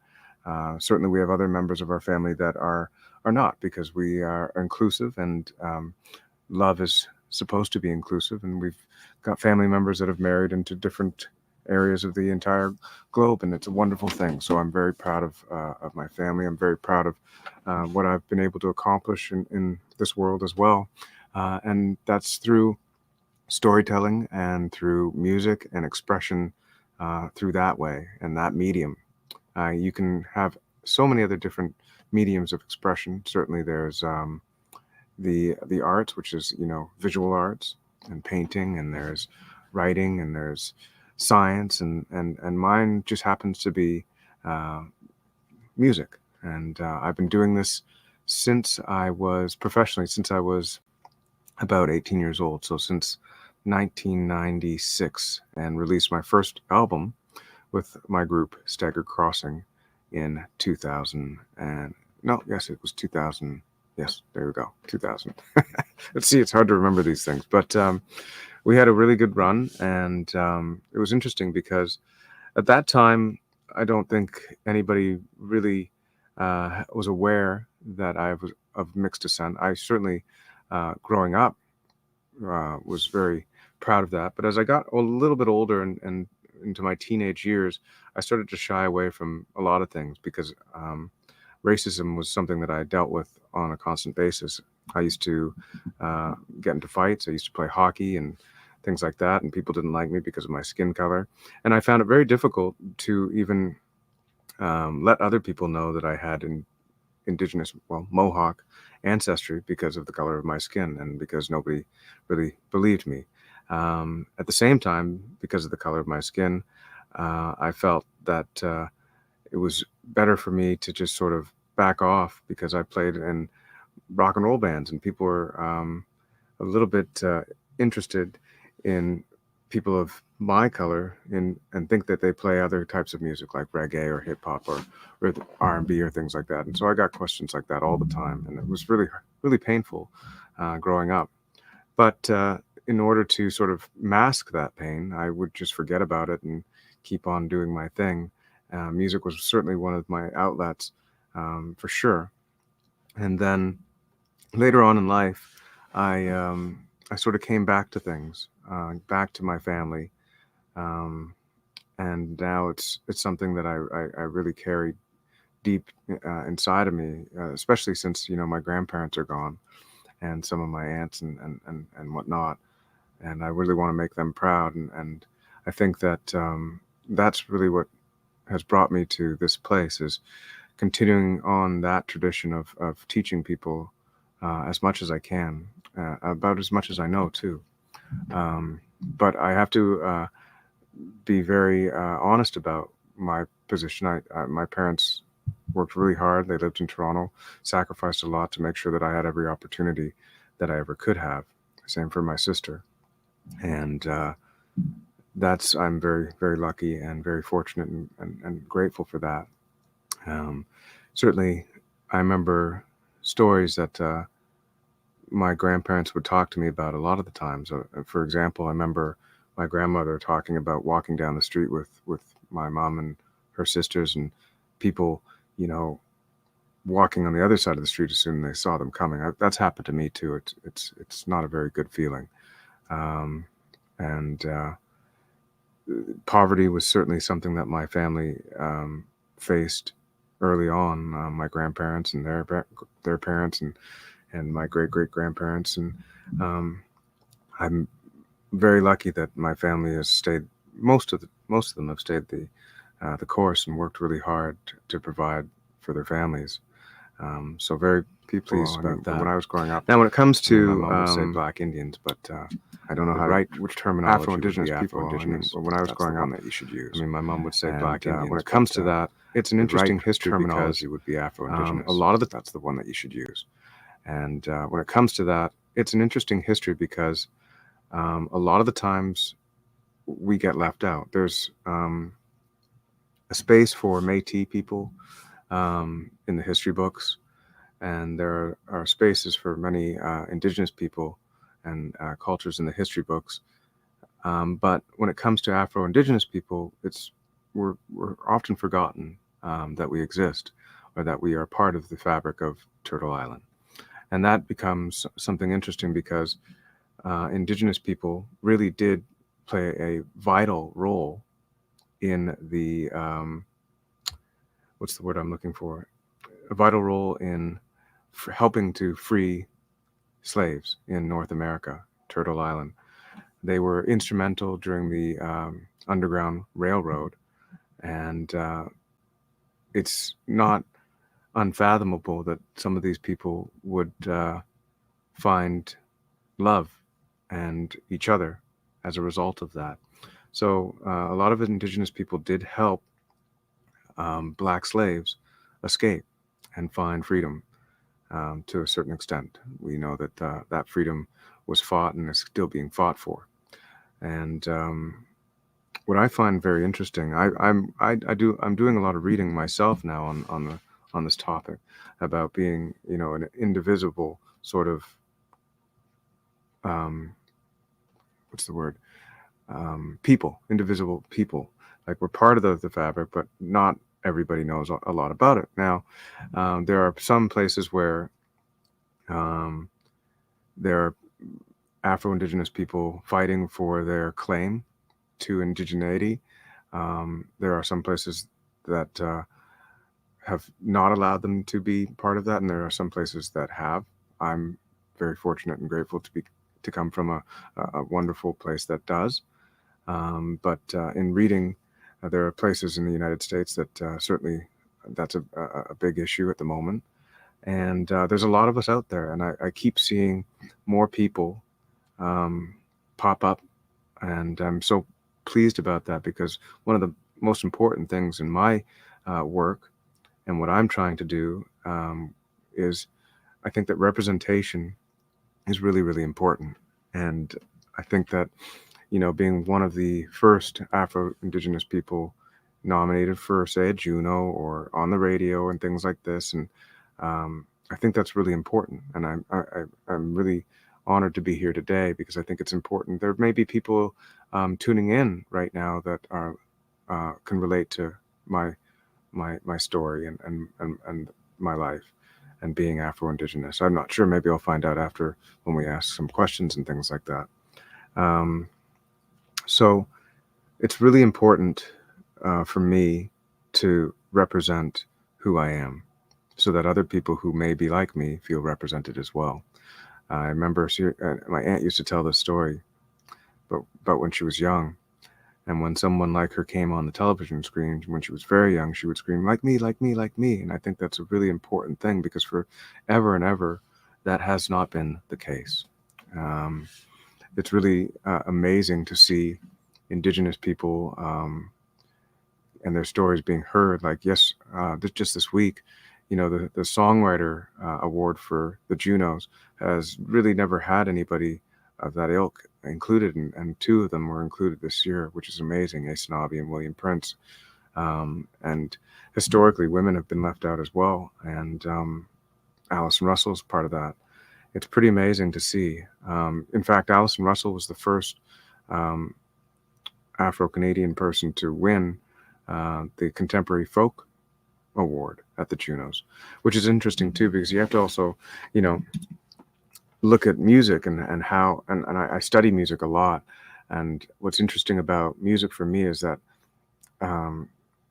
First Nations people, Indigenous people, like, Africans who were brought here as slaves, they are so integral to how this music has come to be. For example, starting with blues and country music and folk music. These are folk music, for example, is definitely about storytelling, whereas gospel music is about sharing the good word and the good news. And these are definitely art forms that are based and created here on Turtle Island. For example, jazz is an art form created here on Turtle Island. I wouldn't say that it was created anywhere else, because of the sort of cultural mosaic and melting pot that we have here, which is so interesting. So many different cultures met here to start and build. And unfortunately, a lot of that hindered the cultures that were already here. And it's one line from my songs, it's called Stolen Lands, is that one family had their land stolen, the other was stolen from their land, and here I am, which I think is really exceptionally interesting and cool. My mom always says we come from thousands of years of love, and I think that's a really important thing to convey. When it comes to my music and how my heritage has influenced it, I would have to say that my spirituality is the foremost thing that has influenced my art. And my spirituality is definitely something that I share with my grandfather, John, who's since passed and transcended. But he taught me a lot about the Indigenous way of life, and I certainly am someone who would like to learn and needs to learn more. It was his dream for me to learn Mohawk. I'm slowly doing that as best I can, and looking to find ways to be mentored by others, because it's really important to me, and it's really a big part of my heart. And at the same time, I don't want to take up any space that I believe should be taken up by people who have had a different lived experience than I have. I do not live on a reservation. I have family, like I said, that do. And I think that it's important for me as an individual to recognize that as an Afro-Indigenous person, I'm not the same. I'm different. I'm very proud of that. And so in order to keep moving forward, I think that it's really important for all of us to understand how different we all are and how the same we all are, and to try to treat one another with respect and love for those differences and for those similarities. And I believe that through my upbringing, that one of the most important aspects of being Indigenous and that soul is that we are one, that the earth is part of that we are part of the earth and Mother Earth, and that we are one, and we are a heartbeat, and we need to respect and love our mother and her children, which is we are the children. And speaking to that, I think I'll sing a song. It's called Seeds. I don't know if you can hear that. I hope you can. We did a little check earlier to make sure that it was there. Maybe that's better. When I was about 4 years old.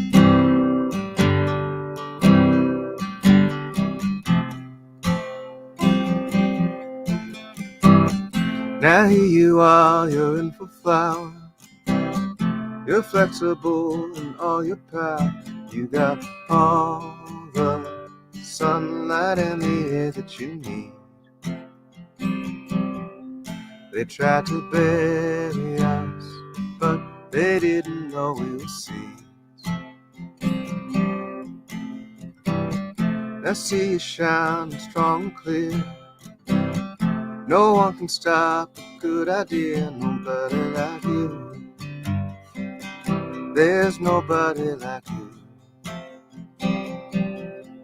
They tried to bury us, but they didn't know we were seeds. They tried to bury us, but they didn't know we were seeds.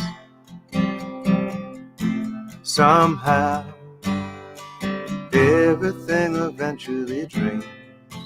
Someday, somehow, everyone eventually dreams. Someday, now see you shine strong and clear. No one can stop a good idea, nobody like you. There's nobody like you. I was a flower, I wasn't old. I was provoked, and when I awoke, I started praising for all the things that I need. They tried to bury us, but they didn't know we were seeds. They tried to bury us, but they didn't know we were seeds. They knocked you down, erased your name. You stood your ground and wouldn't change. You found your place now, standing alongside the trees. They tried to bury us, but they didn't know we were seeds. They tried to bury us, but they didn't know we were seeds. You are a star and you are hope. Smoke signals from the air of hope, and from the darkest depths that our hearts can be free. They tried to bury us, but they didn't know we were seeds. They tried to bury us, but they didn't know we were seeds. Somehow, everything eventually dreams. Someday, somehow, everyone eventually dreams someday.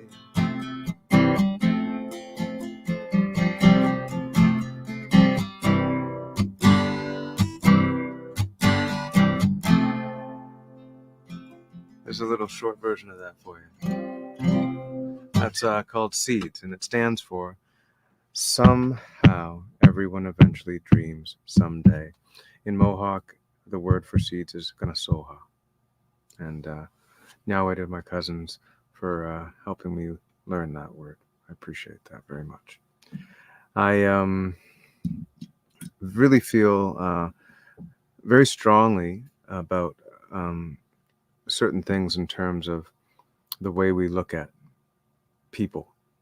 And I think that, you know, we see a lot of things happening online, especially because online we see this way of, you know, attacking people. It's easier to attack people online because there's this machine in front of us and this screen in front of us that I guess is protective in some way for the person who's the abuser, in a way. And I've seen a lot of people online attacking a lot of other people, a lot of Indigenous people attacking Indigenous people, and a lot of non-Indigenous people attacking Indigenous people, and a lot of men attacking women and whatnot. And I feel very strongly that this pathway that we're on to reconciliation and reconciliation needs to be thought of in ways that are very constructive, very positive moving. And what I mean by that is that I think that, you know, for example, just because I come from two different cultures, one being African and one being First Nations, doesn't mean that I'm that I'm not either or. And it doesn't mean that I'm less of one than I am the other. I guess you could go about it and think of things in colonial ways and go ahead and take a blood test and decide how much of one I am, and maybe decide how little I am of the other, or vice versa. And I don't think that's a very fair way to treat people. I think that is a construct of colonialism. And I get a chance to be on this call today to speak to that and speak to things that I believe in. And I believe that treating humans, whether they are this or that, because you don't believe that they are like you, is the wrong way to go about treating people in general, regardless of what race or sexual orientation or whatever. It's just not our way. And when I say our way, it is not an Indigenous way. It's not our way. Our way is through love, through teaching, through kindness. For example, if you think about it, it may have not dawned on anybody, but settlers would not have been able to survive here on Turtle Island if it wasn't for that way. And even though I feel that they were taken advantage of and brutalized and you know, raped and murdered and all sorts of things. I mean, basically genocide is what's happened here on Turtle Island to Indigenous people and to others, other people here too. I think that being Afro-Indigenous is a very big example of how that's happened. So I want to just say that I'm so proud to be on this call and to be asked to be on this call. If anybody has any questions, no matter how hard or difficult or easy they may be, I will do my best to answer them. And I want to stand up for people out there because I have an opportunity to stand up for people. People are people. Love them for being people. And please stop attacking people for what you don't think they are, because you don't actually know. And I think that it's easy to feel like crabs in a bucket. It's easy to feel really hurt. I feel hurt about a lot of the things that have been done to my people and to me, and that continue to be done to people, and certainly in the past through my family. And it's bad. And I think that we make it worse when we don't respect and love each other and look at each other for consolence and for to learn from one another. And again, I think it is wrong to not represent exactly who you are and be who you are. And I also think that people are always learning about that too. So that's an important part of the process to healing. I know that we got to get to some questions soon, right, Sabrina, or no? Should I play another song? We can go ahead and go with some questions. Okay, would you like that? Yeah. So we actually went to Boys and Girls Club in Scarborough, and it's when I first heard Seeds, and I'm so glad you played that, because I was going to ask you if you could play that song. It's awesome. always a favorite. Thank you. Yeah, I remember when you wrote it, the story behind you writing it, and if you can please share that. Oh, of course, I can certainly share that. So I'm sure that many are aware, but I'm going to bring it up again, and it's a hard topic, but unmarked graves have been discovered all across North America. When I wrote Seeds, it was when 215 unmarked graves were discovered in Kamloops. It was one of the catalysts to write that song. I can't say it was an inspiration, it was a catalyst, because it broke my heart. And what's interesting about it is I do remember my grandfather talking to me about these stories and how our family had always heard about these stories and always knew these stories were true, and how, you know, the government had been covering a lot of things up. You know, my great grandmother was a residential school survivor herself, and my uncle was a residential on-res school survivor. So when I heard about the unmarked graves, it broke my heart, like I mentioned. Like so many others, schools, for number one, should not have graves anywhere. There should not be gravestones anywhere in schools. There should be playgrounds, not unmarked graves. Also, at around the same time, George Floyd was suffocated, and the internet blew up with both of these topics. Like I said, people were really unkind to each other, and I wanted to find a way to speak to any sort of hope that might be out of this atrocity and these horrible, horrible things. So I wrote Seeds. I was not the only writer. A friend of mine, Robert, who's a poet that I respect very much, I run things by him all the time, and he comes back and helps me piece together ideas as well. And I'm so grateful that he helped me piece this one together, because I think it's a really important song about hope, resilience, strength, culture. What's so interesting about this song, though, when I did take my tour over to Europe, I didn't expect people to resonate with it the way that they did, but it means something to everybody. A Holocaust survivor and his family came up to me and said how important that song was to them. And so I was floored by that. Nice to know and honored that the song reaches so many people in such a profound way. Thank you for sharing. I also wanted to ask, like, you experienced lateral violence early on, and was it both in like the Indigenous community and the Black community, or? It's interesting that you should ask that. Thank you, Sabrina. But yes, the answer is yes. It's both, which is difficult to deal with. As a younger person, being a visibly, a visible minority in terms of my skin, it was more so because of that. And then a little bit older, I never had to claim my heritage. I've always known it. So I'm not actually someone who's coming out and being like, I am Indigenous. My mom, my whole family is, and also isn't.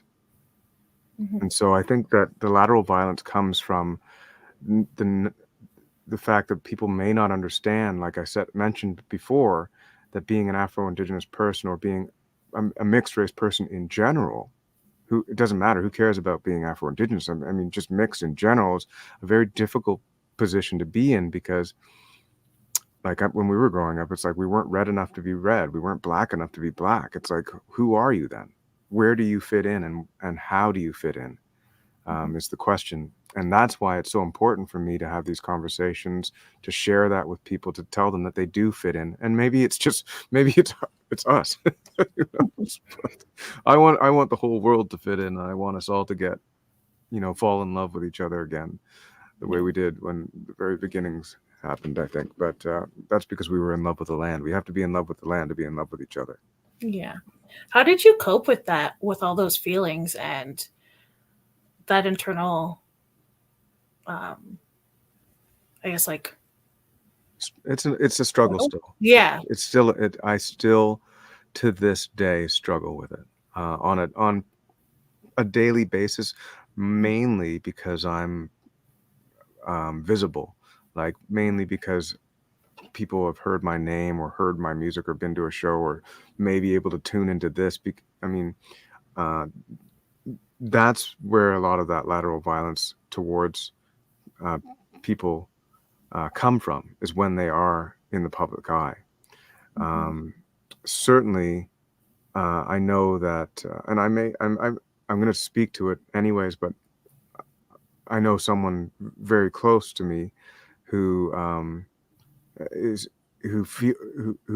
feels it as well, even though they're not in the public eye. I mean, they go to learning Indigenous studies and being in the classroom with that and with people, it's really, really difficult.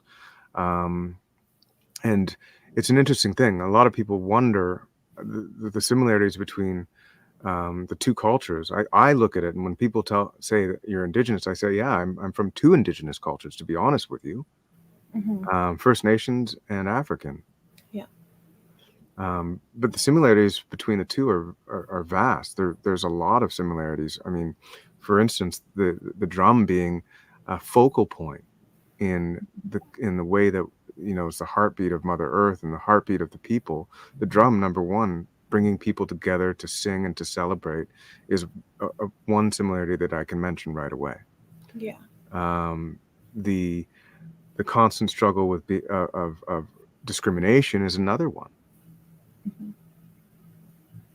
That's true.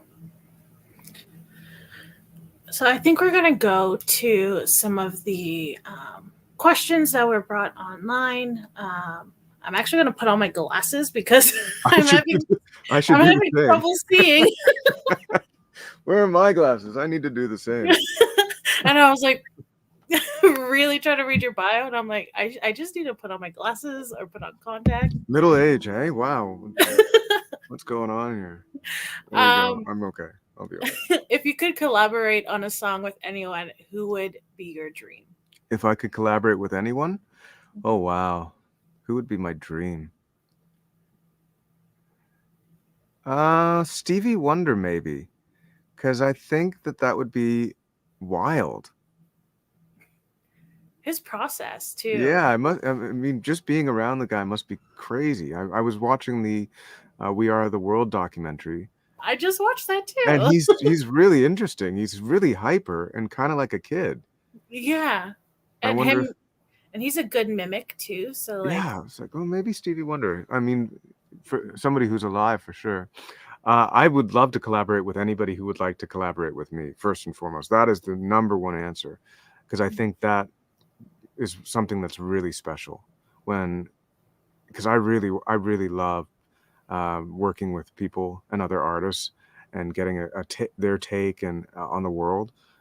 It's such an interesting thing to do. So anybody who wants to collaborate with me, I'd love to collaborate with you. If you don't, Stevie Wonder, give me a call. Stevie Wonder. He can't read. He Oh, can't right. He doesn't need glasses. Sorry, that was bad. Yeah, okay. Let's move on to our next question. So it's from Heather. Can you share about the Course of Courage project you were involved in? I certainly can, yes. I'm part of a project that is really beautiful, put together by another artist friend of mine, Cindy Dior, and she is not only is she a musician, but she's also a therapist, and she's also a person who went through abuse in her life. And so what she decided to do was, there are a group of women that she befriended, and they are people that have been through similar things that she has been through. It's not my space to talk about their stories, but they have all gone through some type of abuse. And each one of them is an artist in their own right. And Cindy wanted to pair them with allies, male allies, who were also writers and artists. And the whole project is about communication and about trying to heal through music and through connection and community. I am so fortunate to be able to be asked to be a part of it. It was a profoundly life-changing, I don't know, what's the word I'm looking for, project. And the person that I was paired up with is a lovely Métis woman. And we chatted and we've met in person. Funny by chance, because I was working on the song for her, not about her, and not about really what happened, because I didn't feel comfortable exposing that kind of horrific, tragedy. It's not my story. It's just my responsibility within this to feel and try to heal alongside them. And so I wrote a song for the project, and so did some other wonderful people and allies. And the project is coming out this year. You'll be able to hear the songs from both sides and how they connect with one another. That sounds like a very beautiful project, and It is, what an yeah. honor to be a part of. Yeah. Absolutely. So we're going to go to another question from Amanda. What advice would you give that young kid playing hockey and experiencing the racism you did? What would you say to him and to kids today going through the same thing? I think that the best advice here is that is for them to feel completely validated.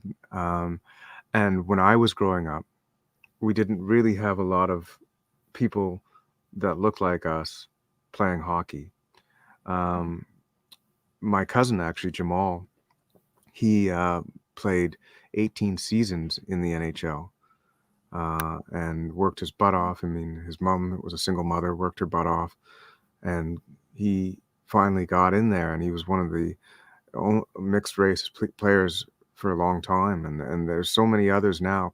I think visibility is the most important thing. Representation is the most important thing. So the best advice I would give a parent with a child facing these sort of things is to show them that there are players out there like them. Even if you go back to, George Armstrong or Willie O'Ree, these are players, some of the first Indigenous and Black players ever to step foot on the ice and do it. I remember Herb Carnegie. On my new record, there was a quote about Herb Carnegie, from Herb Carnegie, actually. And it was so profound that I started working on a song about it, and also looked up George Armstrong as well. And the quote is that, he was a hockey player, a Black hockey player, one of the best in the league, coming up into the NHL, but nobody would give him a shot. In fact, I remember the GM for the Toronto Maple Leafs, must have been Harold Ballard, or maybe it was Smythe. I think it was Conn Smythe, actually, because it would have been earlier than that. Basically, the quote was, no end's going to ever play on this team, basically. And the quote from Carnegie said, like, they cut him off at the knees. And so many times the discrimination for people that are, a minority is what they call them. But let's face it, we're not a minority anymore. There's more of us than there are them. Okay, but just using terminology so that people understand that the discrimination from that is so painful to people, like that it feels like you're getting cut off at the knees, that you're not getting the opportunities that you feel that others are being offered because of who they are or what they are. And that's why I talk about how when that happens and other people see that people are starting to make moves, they get hurt. That hurt becomes a surface thing.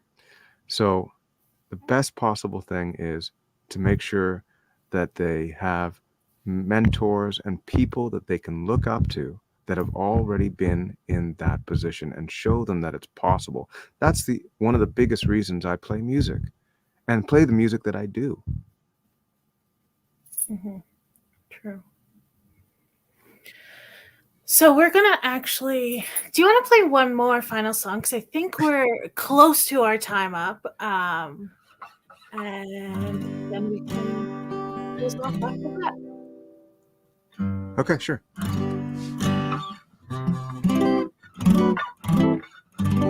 This is called Carry Me Home. This is from my grandfather.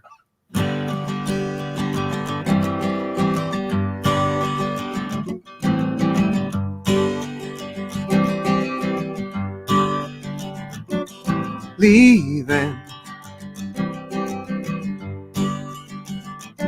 sunsets on a beautiful night in Mexico. I love you. Now go home. Don't be afraid to be free, and I'll see you tomorrow. Traveler, know that you're my hero. Sail away to a brand new day.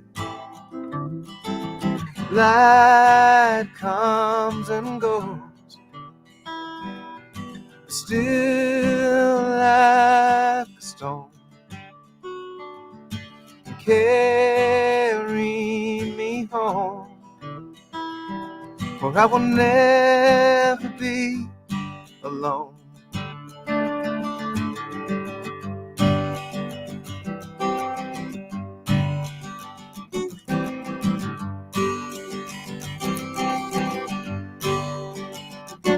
Stars shine, it's a glorious evening. Friends and family dancing under the moonlight. Believe me, I believe in you. The wind's got you now, and I trust your spiritual healing. Travel, I know that you're my hero. Sail away to a brand new day. Light comes and goes, still like a stone. Carry me home, or I will never be alone. Light comes and goes, still like a stone. Carry me home, for I will never be alone.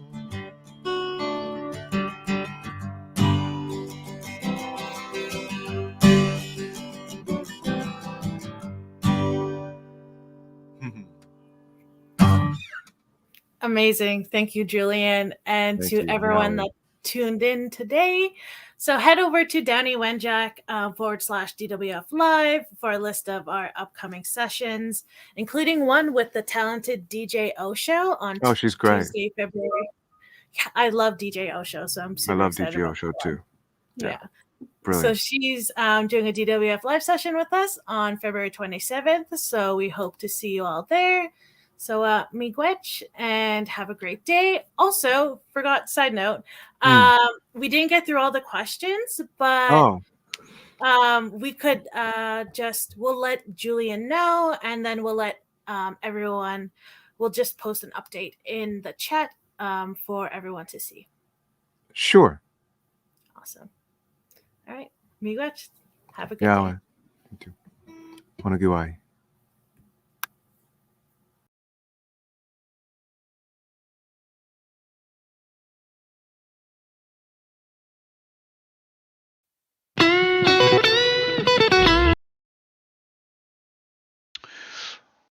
Sigoli swagwag, galahindi niogat swagi sliwagi, niwakidoloda, onida gungwahwanege, ani bojo, dansei, okinapi.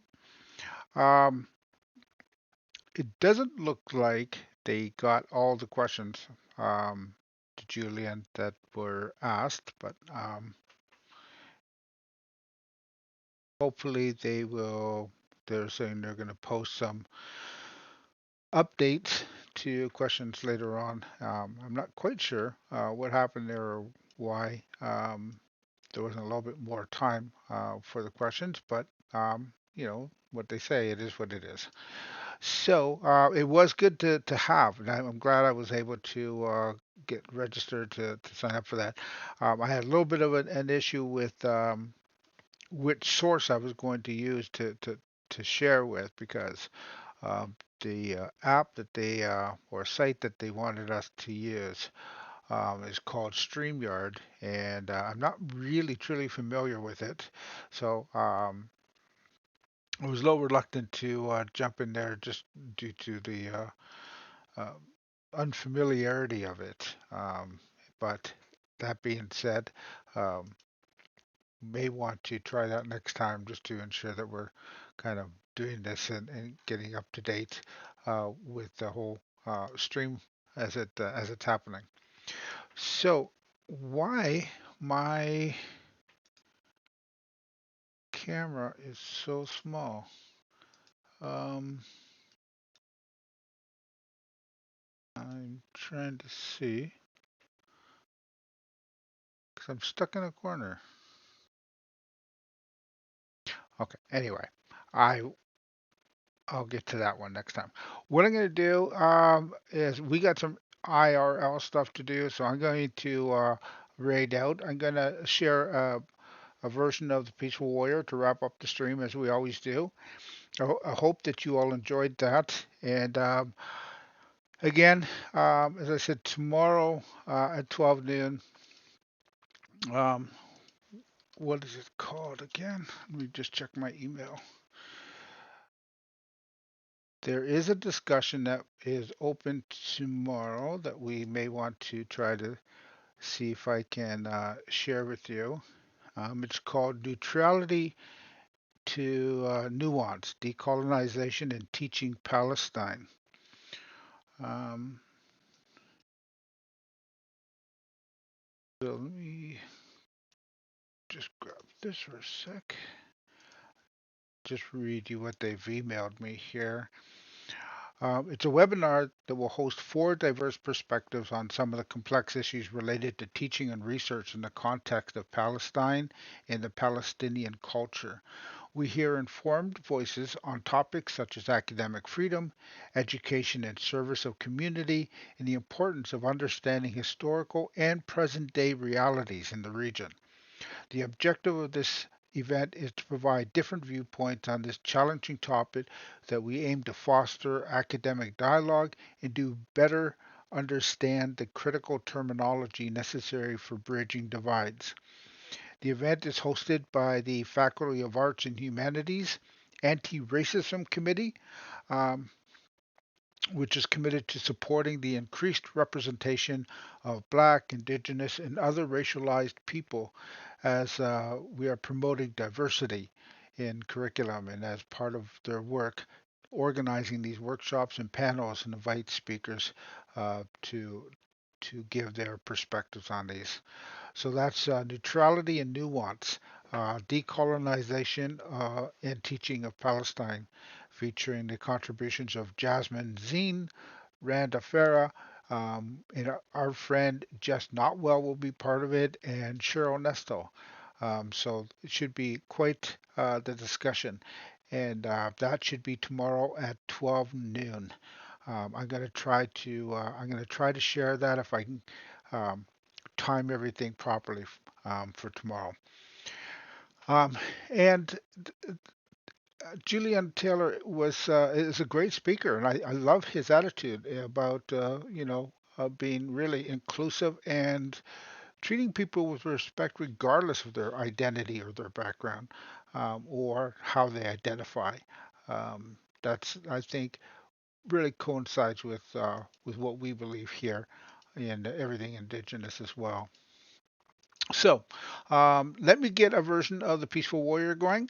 While I'm playing this, I'll put in the raid calls into the chat. I'm going to ask that you all copy a raid call and then refresh your chat so that you're counted properly. And stick around, just even if it's just long enough to go over and share some love in another stream. So let me get this started. So today I will. Let's see. We'll play this one, Mark Robinson. We haven't listened to his version for a while, so let me get my mug off the screen and we'll go with this.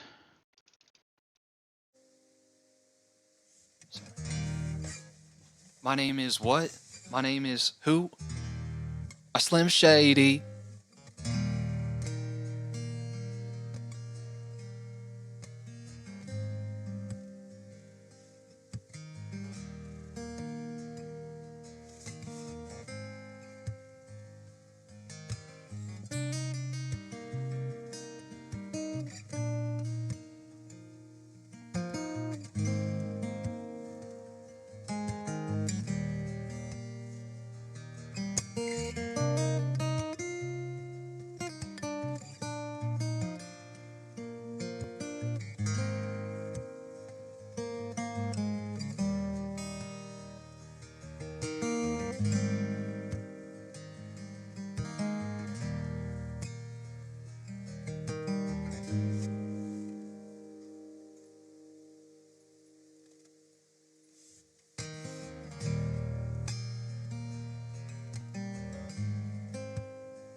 My name is Mark, mad and war for peace. All senses outside, I see mercy. So, what am I doing here? What do I really say? Is this a world that's gotta change its way? You see, and I'm going for a fight. We got the red, white, yellow, and black. I'm going to fight for ones who can fight back. Talking about the creatures from water to sky. You and I gonna take a stand. I'd argue that won't bet again. Never gonna win, never gonna win. That's what I stand for. So sit down, shut up, listen, it's my grand tour. Gonna target corruption in the government. I'm gonna target the poison in our wells. gonna hit every target, I won't keep still. I'm gonna battle battles that shaking up the rattle, 'cause I'm never gonna get rid of me. I'm not into the problems, it's my destiny. And I know what I'm saying, kick me out one more time. It's crystal clear. It's crystal clear. My name is Mark.